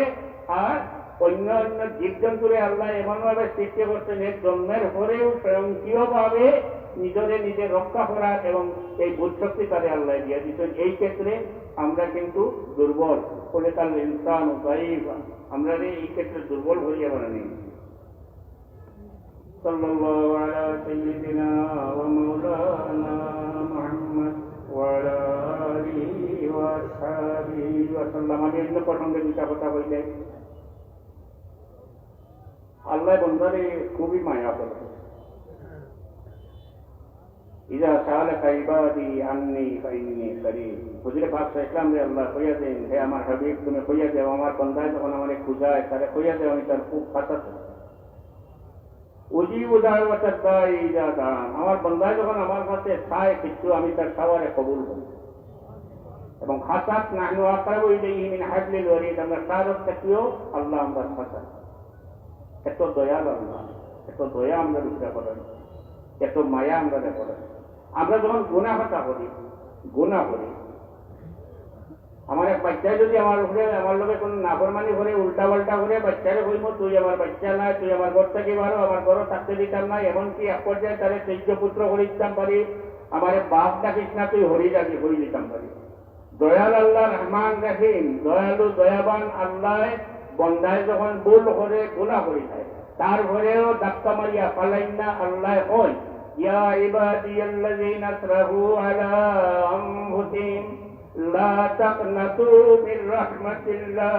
হে আমার বান্দা, তুমি যখন বহুত গুনাহ করিলা তারপরেও তুমি আমার উপরে নিরাশ হইও না। লা তাকনাতু মির রাহমাতিল্লাহ, আমার দয়ার থেকে নিরাশ হইও না। আমার দয়ার কদমে যেন আমার কাছে মাফ হইতাও, আমি তোমারে মাফ করিয়া দিব। একটু দয়াল আল্লাহ। এরপরে আমরা করি আল্লাহর নাফরমানি, সেটা বেইনসাফ। قل يا عبادي الذين اسرفوا على أنفسهم لا تقنطوا من رحمة الله। আল্লাহ দয়া আমরা খিলা হইতাম। আল্লাহ বলে উজিবু দাওয়াতাদ দাঈ ইজা দাআন। আমার কাছে আমার বান্দায় চায় যখন আমি তার দাওয়ারে কবুল করি। আল্লাহ আপনি যত হাসাত মনে করবা, আল্লাহ আপনাকে যত বেশি মায়া করেন মনে করবা, আল্লাহ আপনার যতক্ষণ পর্যন্ত এই বিশ্বাস থাকবো আল্লাহ আপনার দোয়া কবুল করবা। আল্লাহ রহমান রহিম, আল্লাহ দয়ার আশ্রয় রয়েছে, আল্লাহ আমারে মাফ দিবা। ইনশাআল্লাহ আশা রাখতে পারবেন আল্লাহ আপনারে মাফ দিবা। আল্লাহরে মনে করেন যদি আপনার থেকে দূরে আল্লাহ আপনার দোয়া কবুল করতে নাই, আল্লাহ আপনার উপরে দয়া করতে নাই, এই বিশ্বাস আপনার হয়ে যায় যদি আল্লাহ আপনার দয়াও করতে নাই, মায়াও করতে নাই, আপনার দোয়াও কবুল করতে নাই। অনুরূপ ভাবে হুজুরে পাক ইসলাম সম্পর্কে কেউ যদি একথা বিশ্বাস করে, নবীজি হুজুরে পাক ইসলামের কোনো সুপারিশ করতে নাই, হুজুরে পাক ইসলামের পরিষ্কার ঘোষণা করতেন আমি তার সুপারিশ করতাম নাই। এত এক নবীজির সুপারিশ এবং আল্লাহর দয়ার উপরে আমি বিশ্বাস রাখতাম হইব। আমি আল্লাহর দয়ার আশ্রয় নিলে আল্লাহ আমাকে মাফ করে দিবা। এক গুনাহ মাফি দিতে নাই শিরক। আল্লাহর ইবাদত যদি অন্য কোনো কিছুরে শরীক করি দেওয়া হয় তাহলে আল্লাহ এটা মাফি দিতাম না। আমরা আল্লাহর খাতা লইতে পারি না, আমরা দোষে।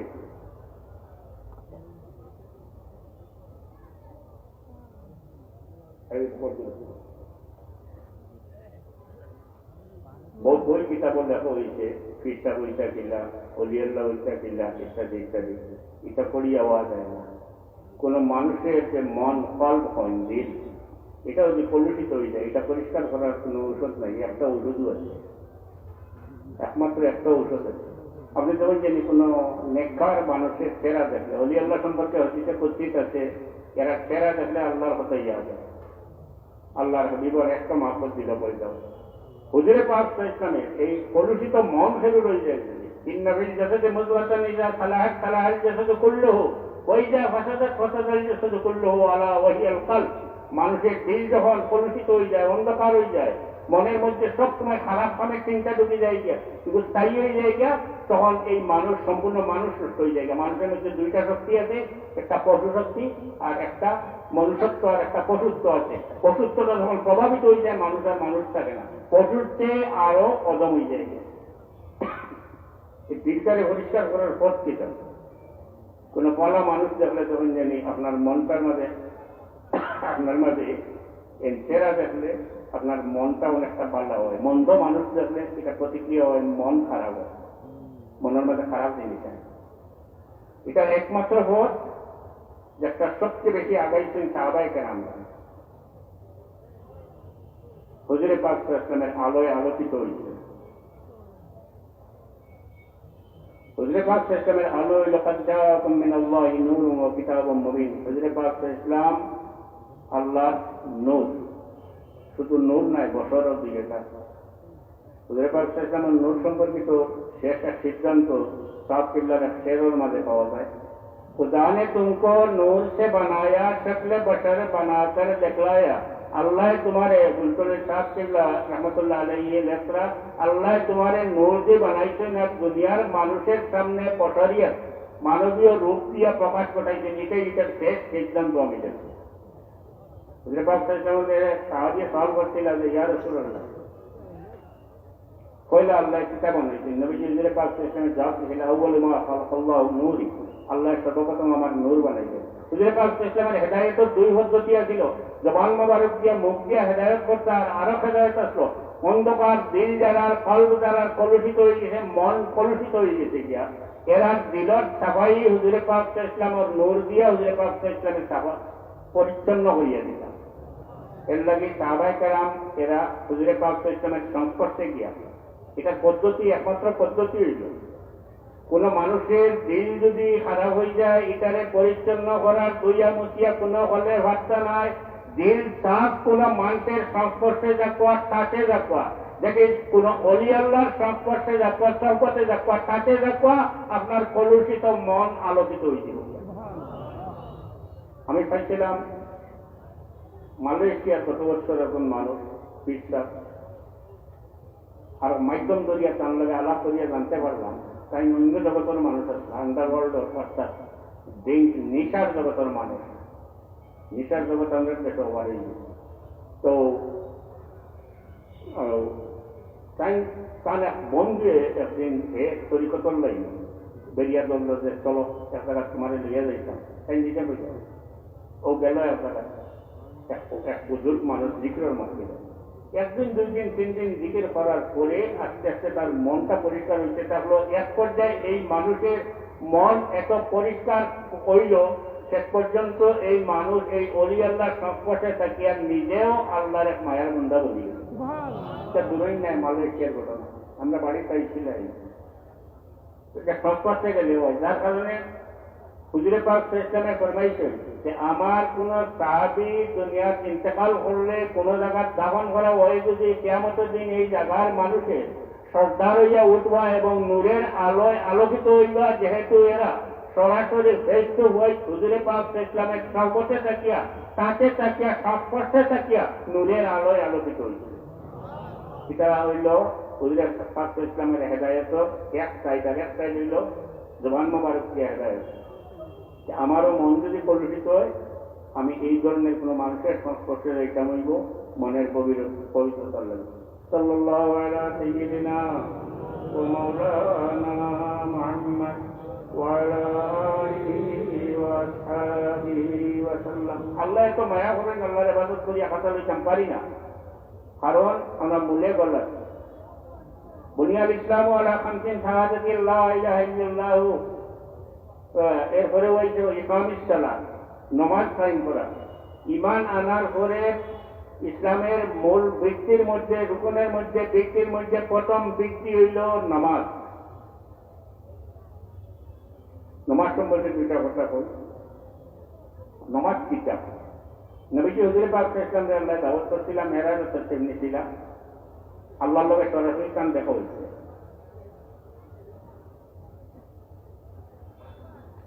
এই দয়াল নবীর জরিয়ায় উছিলায় আল্লাহ আমরা নামাজ দিচ্ছেন। নামাজ আমরা নবীকে 50 ওয়াক্ত, হায়রে নবীজি হুজুরে পাক সাল্লাল্লাহু আলাইহি ওয়াসাল্লাম দয়াল নবী চিন্তা করলা তার উম্মতের লাগি জবর হইব, 50 ওয়াক্ত নামাজ পড়ার তাহলে তো আমরা যুদ্ধ করতাম পারতাম না। আল্লাহর কাছে বারবার চাইয়া 50 ওয়াক্ত কমাইয়া 5 ওয়াক্ত গান করাইয়া আইছেন, এবং আমরা উম্মতে মুহাম্মাদের 5 ওয়াক্তের নামাজের ভ্যালু হইল 50 ওয়াক্তের ভ্যালু। এত ভ্যালু ওই নামাজে। এটা হইল আপনার লাগি মেরাজ। নিজে হলো মেরাজ করতেন, আর উম্মতের লাগিয়া আমরা মেরাজের ব্যবস্থা আনতেন। নামাজ সালাতু মেরাজুল মুমিনিন, মুমিনের মেরাজ হইল নামাজ। যদিও আমরা আল্লাহরে দেখি না, সাফ কিবলা তওবাবে করে আমরা একটা নসিহত করতাম, নামাজ দিল লাগাইয়া পড়িয়া আল্লাহ তোমারে দেখলা, তুমি আল্লাহর সামনে ভালো হইছো, শান্তি মনে নামাজ পড়িও, জীবন শান্তিময় হইব, এই নসিহত আমরা করতাম। এটা হইল আমরা লাগি মেরাজ। আমরা নামাজও খাড়া হই, আল্লাহর সামনে খাড়া হই, আল্লাহ আমরা দেখই, আল্লাহরে আমরা চিন্তা করি। এটা আল্লাহরে বড় করার লাগি না, নাউজুবিল্লাহ। আল্লাহর ইবাদত যদি চিত্ত জগতে কুচ্ছেও না করে, আল্লাহ যেমন আছেন তেমন থাকবে। আল্লাহর পরিচয় হইল কুল হুয়াল্লাহু আহাদ, আল্লাহুস সামাদ, লাম ইয়ালিদ ওয়া লাম ইউলাদ ওয়া লাম ইয়াকুল লাহু কুফুয়ান আহাদ। বাস, খেরুর মোকাপেক্ষিও নাই, খেরুর বাচ্চাও নাই, খেরুর কোনো দরকারও নাই। আল্লাহ আল্লাহ আছেন, আল্লাহ থাকবেন। আপনি আমি আগুইয়া পিছাইয়া দিবার করতে নাই। নমাজ আল্লাহ আমরা ফায়দার লাগি দিচ্ছেন, আমরা লাভর লাগি দিচ্ছেন। যদি আল্লাহ আমাদের যা নিয়ামত দিচ্ছেন, চলা ফিরা বুদ্ধি ইত্যাদি, মানে দুনিয়ার অনেক কিছু করিয়া আজকে তো এই দেশে যদি আপনি কোনো ব্যবসা করতে হয়, গাড়ি কিনতে হয়, বাড়ি কিনতে হয়, ব্যবসা করতে হয়, চাকরি করতে হয়, সর্বক্ষেত্রে বেট আছে, ট্যাক্স আছে। এত নিয়ামত দিয়া, এত বুদ্ধিমান বানাইয়া, আশরাফুল মাখলুকাত বানাইয়া, আল্লাহর জমিনে আল্লাহর খলিফা হিসেবে আল্লাহ ঘোষণা করিয়াও আমরা কাছে বিনিময়ে কিচ্ছু চাইছেন না। চাইছেন সময় করিয়া এই যে 5 মাসটা তোমরা আমার সামনে মাথাটা নয়, যদি আমরা এটা আদায় না করি কত বড় হারামি হইব চিন্তা করি। তখন কিচ্ছু চাইছেন না, আমরা 5 বার মাথাটা নয়বার লাগি চাইছি, তাও পান ভাইদার লাগি নাই, আমরার ভাইদার লাগি। নমাজে ভাইদা কিতা করে? নমাজে ফায়দা করে, ইন্নাস সালাতা তানহা আনিল ফাহশাই ওয়াল মুনকার। নমাজের বাদ হাম থেকে মানুষের বাঁচাইয়া রাখে। বহুত নমাজি মানুষ তো দেখা যায় বাদ হাম করে। আমি একবার বহুত চুর ধরেই আনছিলাম বহুত গাঁও থেকে, এক গরু চুর হয়েছিলাম, লম্বা দাঁড়িয়ে এলাম, নমাজের পড়ও আছে। আমি চিন্তা করলাম যে বেটা তো গরু চুর হইতেই পারে না। আমি আলগা নিয়ে দিকে এলাম, তুমি একটু লম্বা দাঁড়ি আর নমাজের পর, আর তুমি আবার গরু চুরি করো, এটা কিতা ব্যাপার? প্রথমে হইতে চাইল না, পরে এক পর্যায়ে একটা আশা দিলাম, আশাও বুঝো হইছে, দেখি কোনো পানিশমেন্ট হইতো না, হইলাম পানিশমেন্ট হালকা করে লিখিত না, সুন্দর হইল, শিক্ষণীয় একটা ব্যাপার হইল, তা মানুষের বিশ্বাস করতে হবে। বাস্তবিক তো কুলাউলাটা গরু চুর দোষ হয়েছে, আপনাদের বক্সিং মারতে চাইছেন, 10 জনে উঠে অসম্ভব ব্যাপার। যে লম্বা দাঁড়িয়ে বেটারের নমাজের পর মাথা খোবালো, বেটারের মাথা এখানে এই বেটা চুর দিতে পারে না, 5 বার থাকো, এটা একটা নমাজ। ইন্নাস সালাতা তানহা আনিল ফাহশাই ওয়াল মুনকার। নমাজে মানুষের বাধাম থেকে বাঁচায়, চিরন্তন সত্য। কিন্তু নমাজ আছে বিভিন্ন রকমের। যদি আমরা ইবাদত বন্দেগী, যদি আমরা নমাজ রোজা, খাস করে আমরা নমাজ যদি আল্লাহর নিমিত্ত হয়, আমরা নিয়ত ঠিক থাকে, ইন্না সালাতি ওয়া নুসুকি ওয়া মাহইয়ায়া ওয়া মামাতি লিল্লাহি রাব্বিল আলামিন, আল্লাহর নিমিত্ত আল্লাহরে খুশ করার লাগে যদি কোনো বন্দায় নমাজ পড়িয়া থাকে, কোনো অবস্থায় বাদ হাম করতে পারত নাই, সবসময় তার ভিতরে আল্লাহর দর থাকবো। তার অন্য কোনো কারণে, বিভিন্ন কারণে আরো নমাজ আছে, কেউ বড় মেসাব ঘর লাগি, মেসাব পঞ্চায়েত নমাজ পড়িতা, কেউ বুটর লাগি নমাজ পড়িতা ইত্যাদি, কোনো রিজাল্ট নাই। কেমতের দিন আল্লাহ হইব, তুমি যার লাগি নমাজ পড়তো তার গ্যাসটা কিনেও আমি তোমাদের দিতে পারতাম না, কিছু হইতাম না। এর লাগি নমাজ খুশো খুঁজো, খাই মনে বাচ্চা আল্লাহ নিমিত্ত হইত নমাজে, তখন আমরা বাদ ভাম থেকে বাঁচিয়ে রাখবো। আর নমাজ পড়িয়া বাদ ভাম যে করতে পারি, এর লাগিয়া নমাজ চাকতাম না, নমাজ পড়তে চাকতাম, এই আশা রাখতাম এক সময় আমার নমাজ সুন্দর হয়ে যাব, আমি ভালো হয়ে যাবো, এই আশা নিয়ে আমি নমাজ পড়তে। নমাজে আজকে ফায়দা করে, এমন এক ফায়দা যেটাই দুনিয়ার কোনো মেডিকেল সায়েন্সের যে ফায়দা আমরা দিতে পারছে না, কোনো বই পুস্তক পড়িয়া বলতাম না। আলা বিযিকরিল্লাহ তাতমাইন্নুল কুলুব, এর মাঝে নমাজও ঢুকে। নমাজ হইল মনের শান্তির ঔষধ। কোনো অশান্তি, কোনো পেরেশানি, কোনো দুশ্চিন্তাগ্রস্ত যদি কোনো মুমিন মুসলমান হয়, তাই নমাজ পড়েন, দিল লাগাইয়া নমাজ পড়েন, আশা রাখতে ভাবেন, তার মন থেকে দুশ্চিন্তা যাইব। যে আপনারা পরীক্ষা করিয়া দেখেন জানি আপনারা আমল ভালো হইয়া তাকে যদি কোনো দুশ্চিন্তা পড়ে যায়, কোনো পেরেশানি পড়ে যায়, তাহলে 2 রাকাত নমাজ নিয়ত ঠিক করিয়া আল্লাহর নিমিত্ত আল্লাহরে শ্রদ্ধা করিয়া ভরিয়া উঠিয়া দেখেন জানি আপনার দুশ্চিন্তার কমপক্ষে 70 থেকে 80 ভাগ দুশ্চিন্তা দূর হয়ে দিব। এটা একটা মহৎ নমাজ, দুশ্চিন্তা, পেরেশানি, রোগের ঔষধ। আলা বিযিকরিল্লাহি তাতমাইন্নুল কুলুব। আর নমাজে আরো বহুবিধ ফায়দা করে। আমরা দেশে হাত ধোয়া দিবস পালন করা হয়, বছরে একবার বা সেন্টারে হাত ধোয়ার প্র্যাকটিস করা নেই, এটা খুব ভালো। নাজাফতুল স্কুল ইমান হিসাবে এটা খুবই ভালো। আমি যদি নমাজি যাই, তো বছরে একবার হাত ধোয়ার প্র্যাকটিস করার যাওয়া লাগতো না, আমার বাচ্চাইও যাওয়া লাগতো না। ডেইলি 5 বার শুধু হাত ধোয়া নাই, আমি ডেইলি 5 বার আমার সমস্ত হাত ধোয়ার সুযোগ হইয়া, সমস্ত ভাও ধোয়ার সুযোগ হইয়া, সমস্ত মুখ দেওয়ার সুযোগ হয় আর মুখের ভিতর দেওয়ার সুযোগ হয় আর মাথা ওয়াশ করার সুযোগ হয় আর গর্দনা ওয়াশ করার সুযোগ হয় আর খান ওয়াশ করার সুযোগ হয় আর অর্থাৎ ডেইলি 5 বার আমি পরিপূর্ণ পরিচ্ছন্ন এবং জীবাণুমুক্ত হইতে পারি। আর গর্দনা যখন আমি মুছে করবো ঠান্ডা হাত দিয়া এই গর্দনা মুছা করার কারণে আমার আরেকটা ফায়দা হইতে পারে, রক্তের যে প্রেশার আছে হাই এবং লো, ব্লাড প্রেশার যেটা দেখো এটা গর্দনা মুছে করার কারণে যথেষ্ট পরিমাণে স্বাভাবিক রাখে রক্তের প্রেশার, এটাও ফায়দা আমি ভাইয়া কত ফায়দা। তো সাল্লাল্লাহু আলা সাইয়্যিদিনা ওয়া মাওলানা মুহাম্মদ ওয়া আলা আলিহি ওয়া সাহবিহি ওয়া সাল্লাম। একটা কাম মনে হইছে করি, এবাদত কবুল হওয়ার মধ্যে বহুত শর্ত আছে, বাকি অকল বাদ খান থেকে বাঁচিয়ে থাকতাম। বিশেষ করে আমরা একটা কাম করি, একটা আমরা এবাদত সব সব নষ্ট হয়ে যায়, আমরা মানুষের হক মারিয়া পাই। হকর ব্যবহারে নবীজি হুজুরে পাক ইসলামের দুধ খাওয়াবো, দুধের বাচ্চাটা আসতে দৃষ্টান্ত রাখতে গেছে। মা হালিমার বোন যখন নবীজি হুজুরে পাক ইসলামের দুধ খাইতা, তার আরেক দুধের বাচ্চা আছিল, হের নাম আব্দুল্লাহ আছিল, দুজন দুধ খাওয়া আসলা নবীজি। মা হালিমার বোন যে আমি নবীজির যখন দুধ খাওয়াইতাম, এক পৃষ্ঠানো দুধ খাওয়াইয়া, এক ব্রেশো দুধ খাওয়াইয়া, আর একটা মুখ দিলে দুধ খাইতা না, মুখ হরাই নিতা গিয়ে পরিষ্কার বুঝা যাইত দুধের বাচ্চা হইয়া নবীজি বুঝাইয়া হিটা তার হক নাই, হিটা তার দুধ বাইয়াছে তার হক, এটা তাই মুখ দিতা না।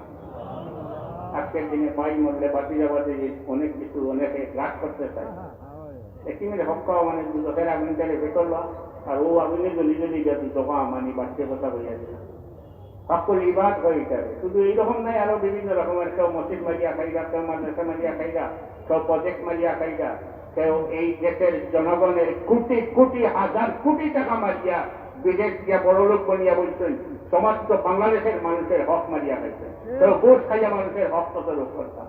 গোস খাওয়ার দুই ধরনের হক তত রোগী, একটা হলো অবৈধভাবে তার পকেটের টাকা নিলাম, পুলিশের মধ্যে এটা বেশি আছে, প্রত্যেকটা রোগ আছে, পুলিশও খুব বেশি আছে। আর ওই তো না কেন পুলিশের একটা চাকরি নিতে, একটা কনেস্টেবলের চাকরি নিতে হইলে 2 লাখ টাকা ঘুষ দিয়ে আমার তার বাবার ঘর থেকে আমি দিত নি, কিন্তু ওন থেকে আদায়ও করতে হয়, এটা ঠিক আছে। আর ঘুষ দিয়ে যদি খাওয়ার জিনিস হিসাবে নেওয়া যায় কি, খাওয়া সে তো আর হালাল খাদ্য দ্রব্য, এটা খাওয়ার জিনিস, ঘুষ টাকাও দিতে হয় না। এখন আপনাদের জিজ্ঞাসা ঘুষ খাওয়াইছে নি, যে খাওয়াইয়া যেটা খাইছে খাওয়ার জিনিস মুনার তো কিছু না। এইভাবে বিভিন্ন ভাবে কেউ জমিনের আইনকে লিয়া, কেউ সালিশ মাত্র নিয়া, বিচারের আমান মারিয়া মানুষের হস্তক্ষেপ করিয়া, এরপরে নমাজও খুব করিয়া, তস্তি তাদিল করিয়া, আর সবকে একেবারে চিফলিতে ভাবা যায়, যে কোনো জায়গায় যাইয়া লক্ষ কোটি সব পাইয়া, সব জমাইয়া। এটার ফল কিটা তারা বন্দার যে হক, বন্দার হক এটা আল্লাহ মাফি দিতা নাই, যতক্ষণ পর্যন্ত বন্দায় মাফি না দিতে আল্লাহ এটারে মাফ করিয়া দিতা নাই। আল্লাহ গেট বন্ধ করিয়া বন্দার হক চাইবা, বন্দায় চিল্লাইবার হইবা, আল্লাহ আমার ইন্ডাস্ট্রি আছে ছাড়িয়া যাও, আমি গিয়ে দিলেই আল্লাহ হলে যাইতে পারতে না, বলো দিলাম, লগে তো টাকা নাই, পাউন্ড নাই, ডলার নাই, পিলা দিতা সিস্টেম আল্লাহ করিয়া রাখছে। ওটা সস্তায় সব পাইয়া লক্ষ কোটি সব বর্ধনাথ লইয়া গেছে, আল্লাহ কইবা তোমার সব অগ্নাইন দেও, তো ফাউন্ডারের সব অগ্নাইন বাকিয়া দিবা। আর যদি সব না থাকে, ফাউন্ডারের যেতে গুণা থাকে, তো অগ্নাইন বর্ধনা তুলিয়া দিবা। এত আমি সবিনা অনুরোধ করবো, আমার পাই হল আল্লাহর আছে, যদি আপনার উপরে কোন অকেলুর কোন হক থাকতে থাকে, বিশেষত আর্থিক হক থাকতে থাকে, হক বিভিন্ন ধরনের হইতে পারে। পুলিশের ঘুষ খাওয়ার 2টা হক মরে, একটা মরে অর্থ হক চারটা শৃঙ্খলা, আর 2 নম্বর হইল তারে ইনসাফ পাইতে দিলা না, অর্থাৎ সত্যরে মিথ্যা বানাইয়া দিলা, তার শিকার সময় হাতারে মিথ্যা বানাইয়া দিয়েছে, ইনসাফের হক থাকতে তারে মারল। তো যদি কোনো খেলুর হক খেলুর উপরে তাকিয়ে থাকে, আল্লাহর ওয়াস্তে যদি আপনার সামর্থ্য তাকিয়ে থাকে, হকটা দিলাম না, কইটা পারেন আমার কুয়া আছে দিব, এই দায়িত্ব কয়েন পাক্কা কমে গেছে গিয়া, মরার ঘরে কুয়া হইতে পারে, এটা তো বাবার ব্যাপার, আমি কিটা জানি, মরলা আপনি। এত যদি আপনার সংগতি থাকে, অনতি বিলম্বে দেরি না করিয়া এই মানুষটার হক দিলে কুয়া আল্লাহর কাছে বাঁচবার লাগে, আর সংগতি না থাকে, সে অত্যন্ত ছোট মানুষ হইয়া থাকে, অত্যন্ত নগণ্য মানুষ হইয়া থাকে, লজ্জার কিছু নাই, আল্লাহর কাছে বাঁচবার লাগে কুলাউড়ার এক পয়েন্ট অফ জনসমক্ষে তার পায়ে ধরিয়া, ও ভাই আমার মাফ করিয়া যাও, আমার সঙ্গতি নাই, আমি তোমার হক দিতাম পারতাম নাই, আল্লাহর রাস্তে আমার মাফ করি দাও না, তুমি আমার একটাই লড়াই, তার কাছে আমি মাফই লই লওয়া উচিত। এটা আল্লাহ মাফ দিত না। ওটাও খাইয়ার এবাদত করিয়ার এবাদতে কামই করিয়া, এবাদতের প্রত্যেকটা থেকে আমি এগুলো লঙ্ঘন করিয়া। আপনার বহুত সময় আমি নষ্ট করে দিয়েছি।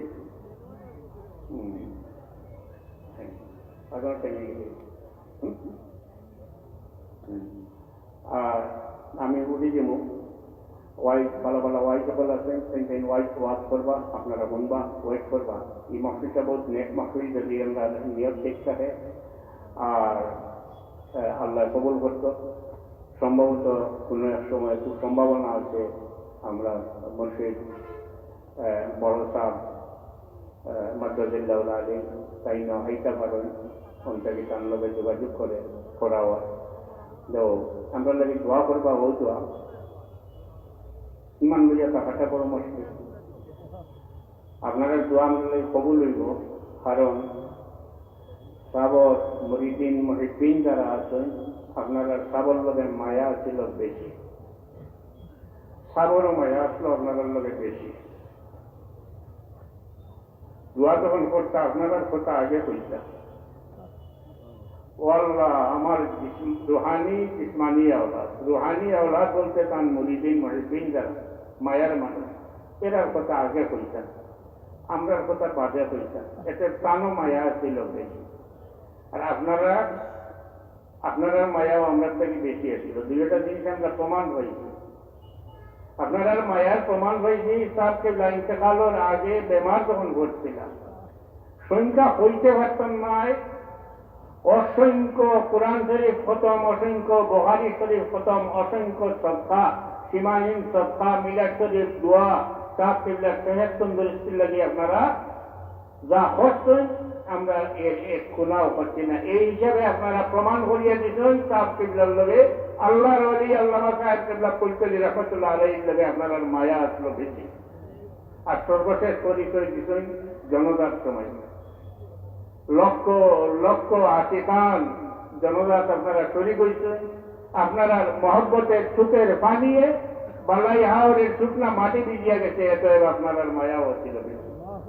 আমরা লাগে দোয়া করবা, আল্লাহ যেন আমরা জানা মতে, আমরা বলতে আমি আমার পরিবারের সদস্য সকল সম্পর্কে পক্ষ থেকে কইয়া, আমরা যেন আমরা দৃঢ়ভাবে বিশ্বাস করি সাহেব কেবলায় আমরা যে আদর্শের উপরে, যে নীতি আদর্শের উপরে রাখিয়া গেছেন, এটা হুজুরে পাক ইসলামের সুন্নাত, হুজুরে পাক ইসলামের আদর্শের উপরে আমরা রাখিয়া গেছেন, আমরা রাখিয়া গেছেন। আল্লাহ যেন কিয়ামতের আগ পর্যন্ত বংশানুক্রমে আমরা আল্লাহ এই পথের উপরে রাখে, এই দোয়াতেই আমি আমার কথা শেষ করিয়া ওমা আলাইনা ইল্লাল বালাগ। আসসালামু আলাইকুম। সাল্লাল্লাহু